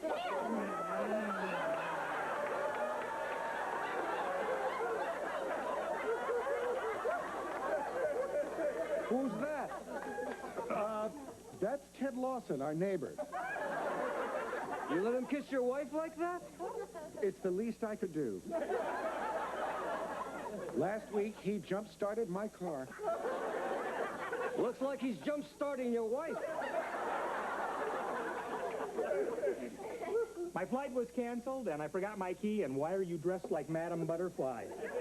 Well, my husband, Brandon, here and I are entertaining Mr. Saito, who's interviewing him for a new job so that he can go to Japan. Understand? Completely, Mrs. Brindle. Mr. Saito, you couldn't find a better man for the job than Brandon. I agree. I think he will make an excellent president of our new company. You hear that? I got the job! However, our honorable chairman thinks his honorable son will make a better president. What? That's what I came over to tell you, Mr. Brindle. No, why would he do that? I guess that's why they call Japan the land of the rising sun. Well, I guess I must be going. It's been nice meeting you all, and thank you for a most inscrutable evening. Ciao. Sorry things didn't work out for you, Brandon. You don't know how sorry we are, Brandon.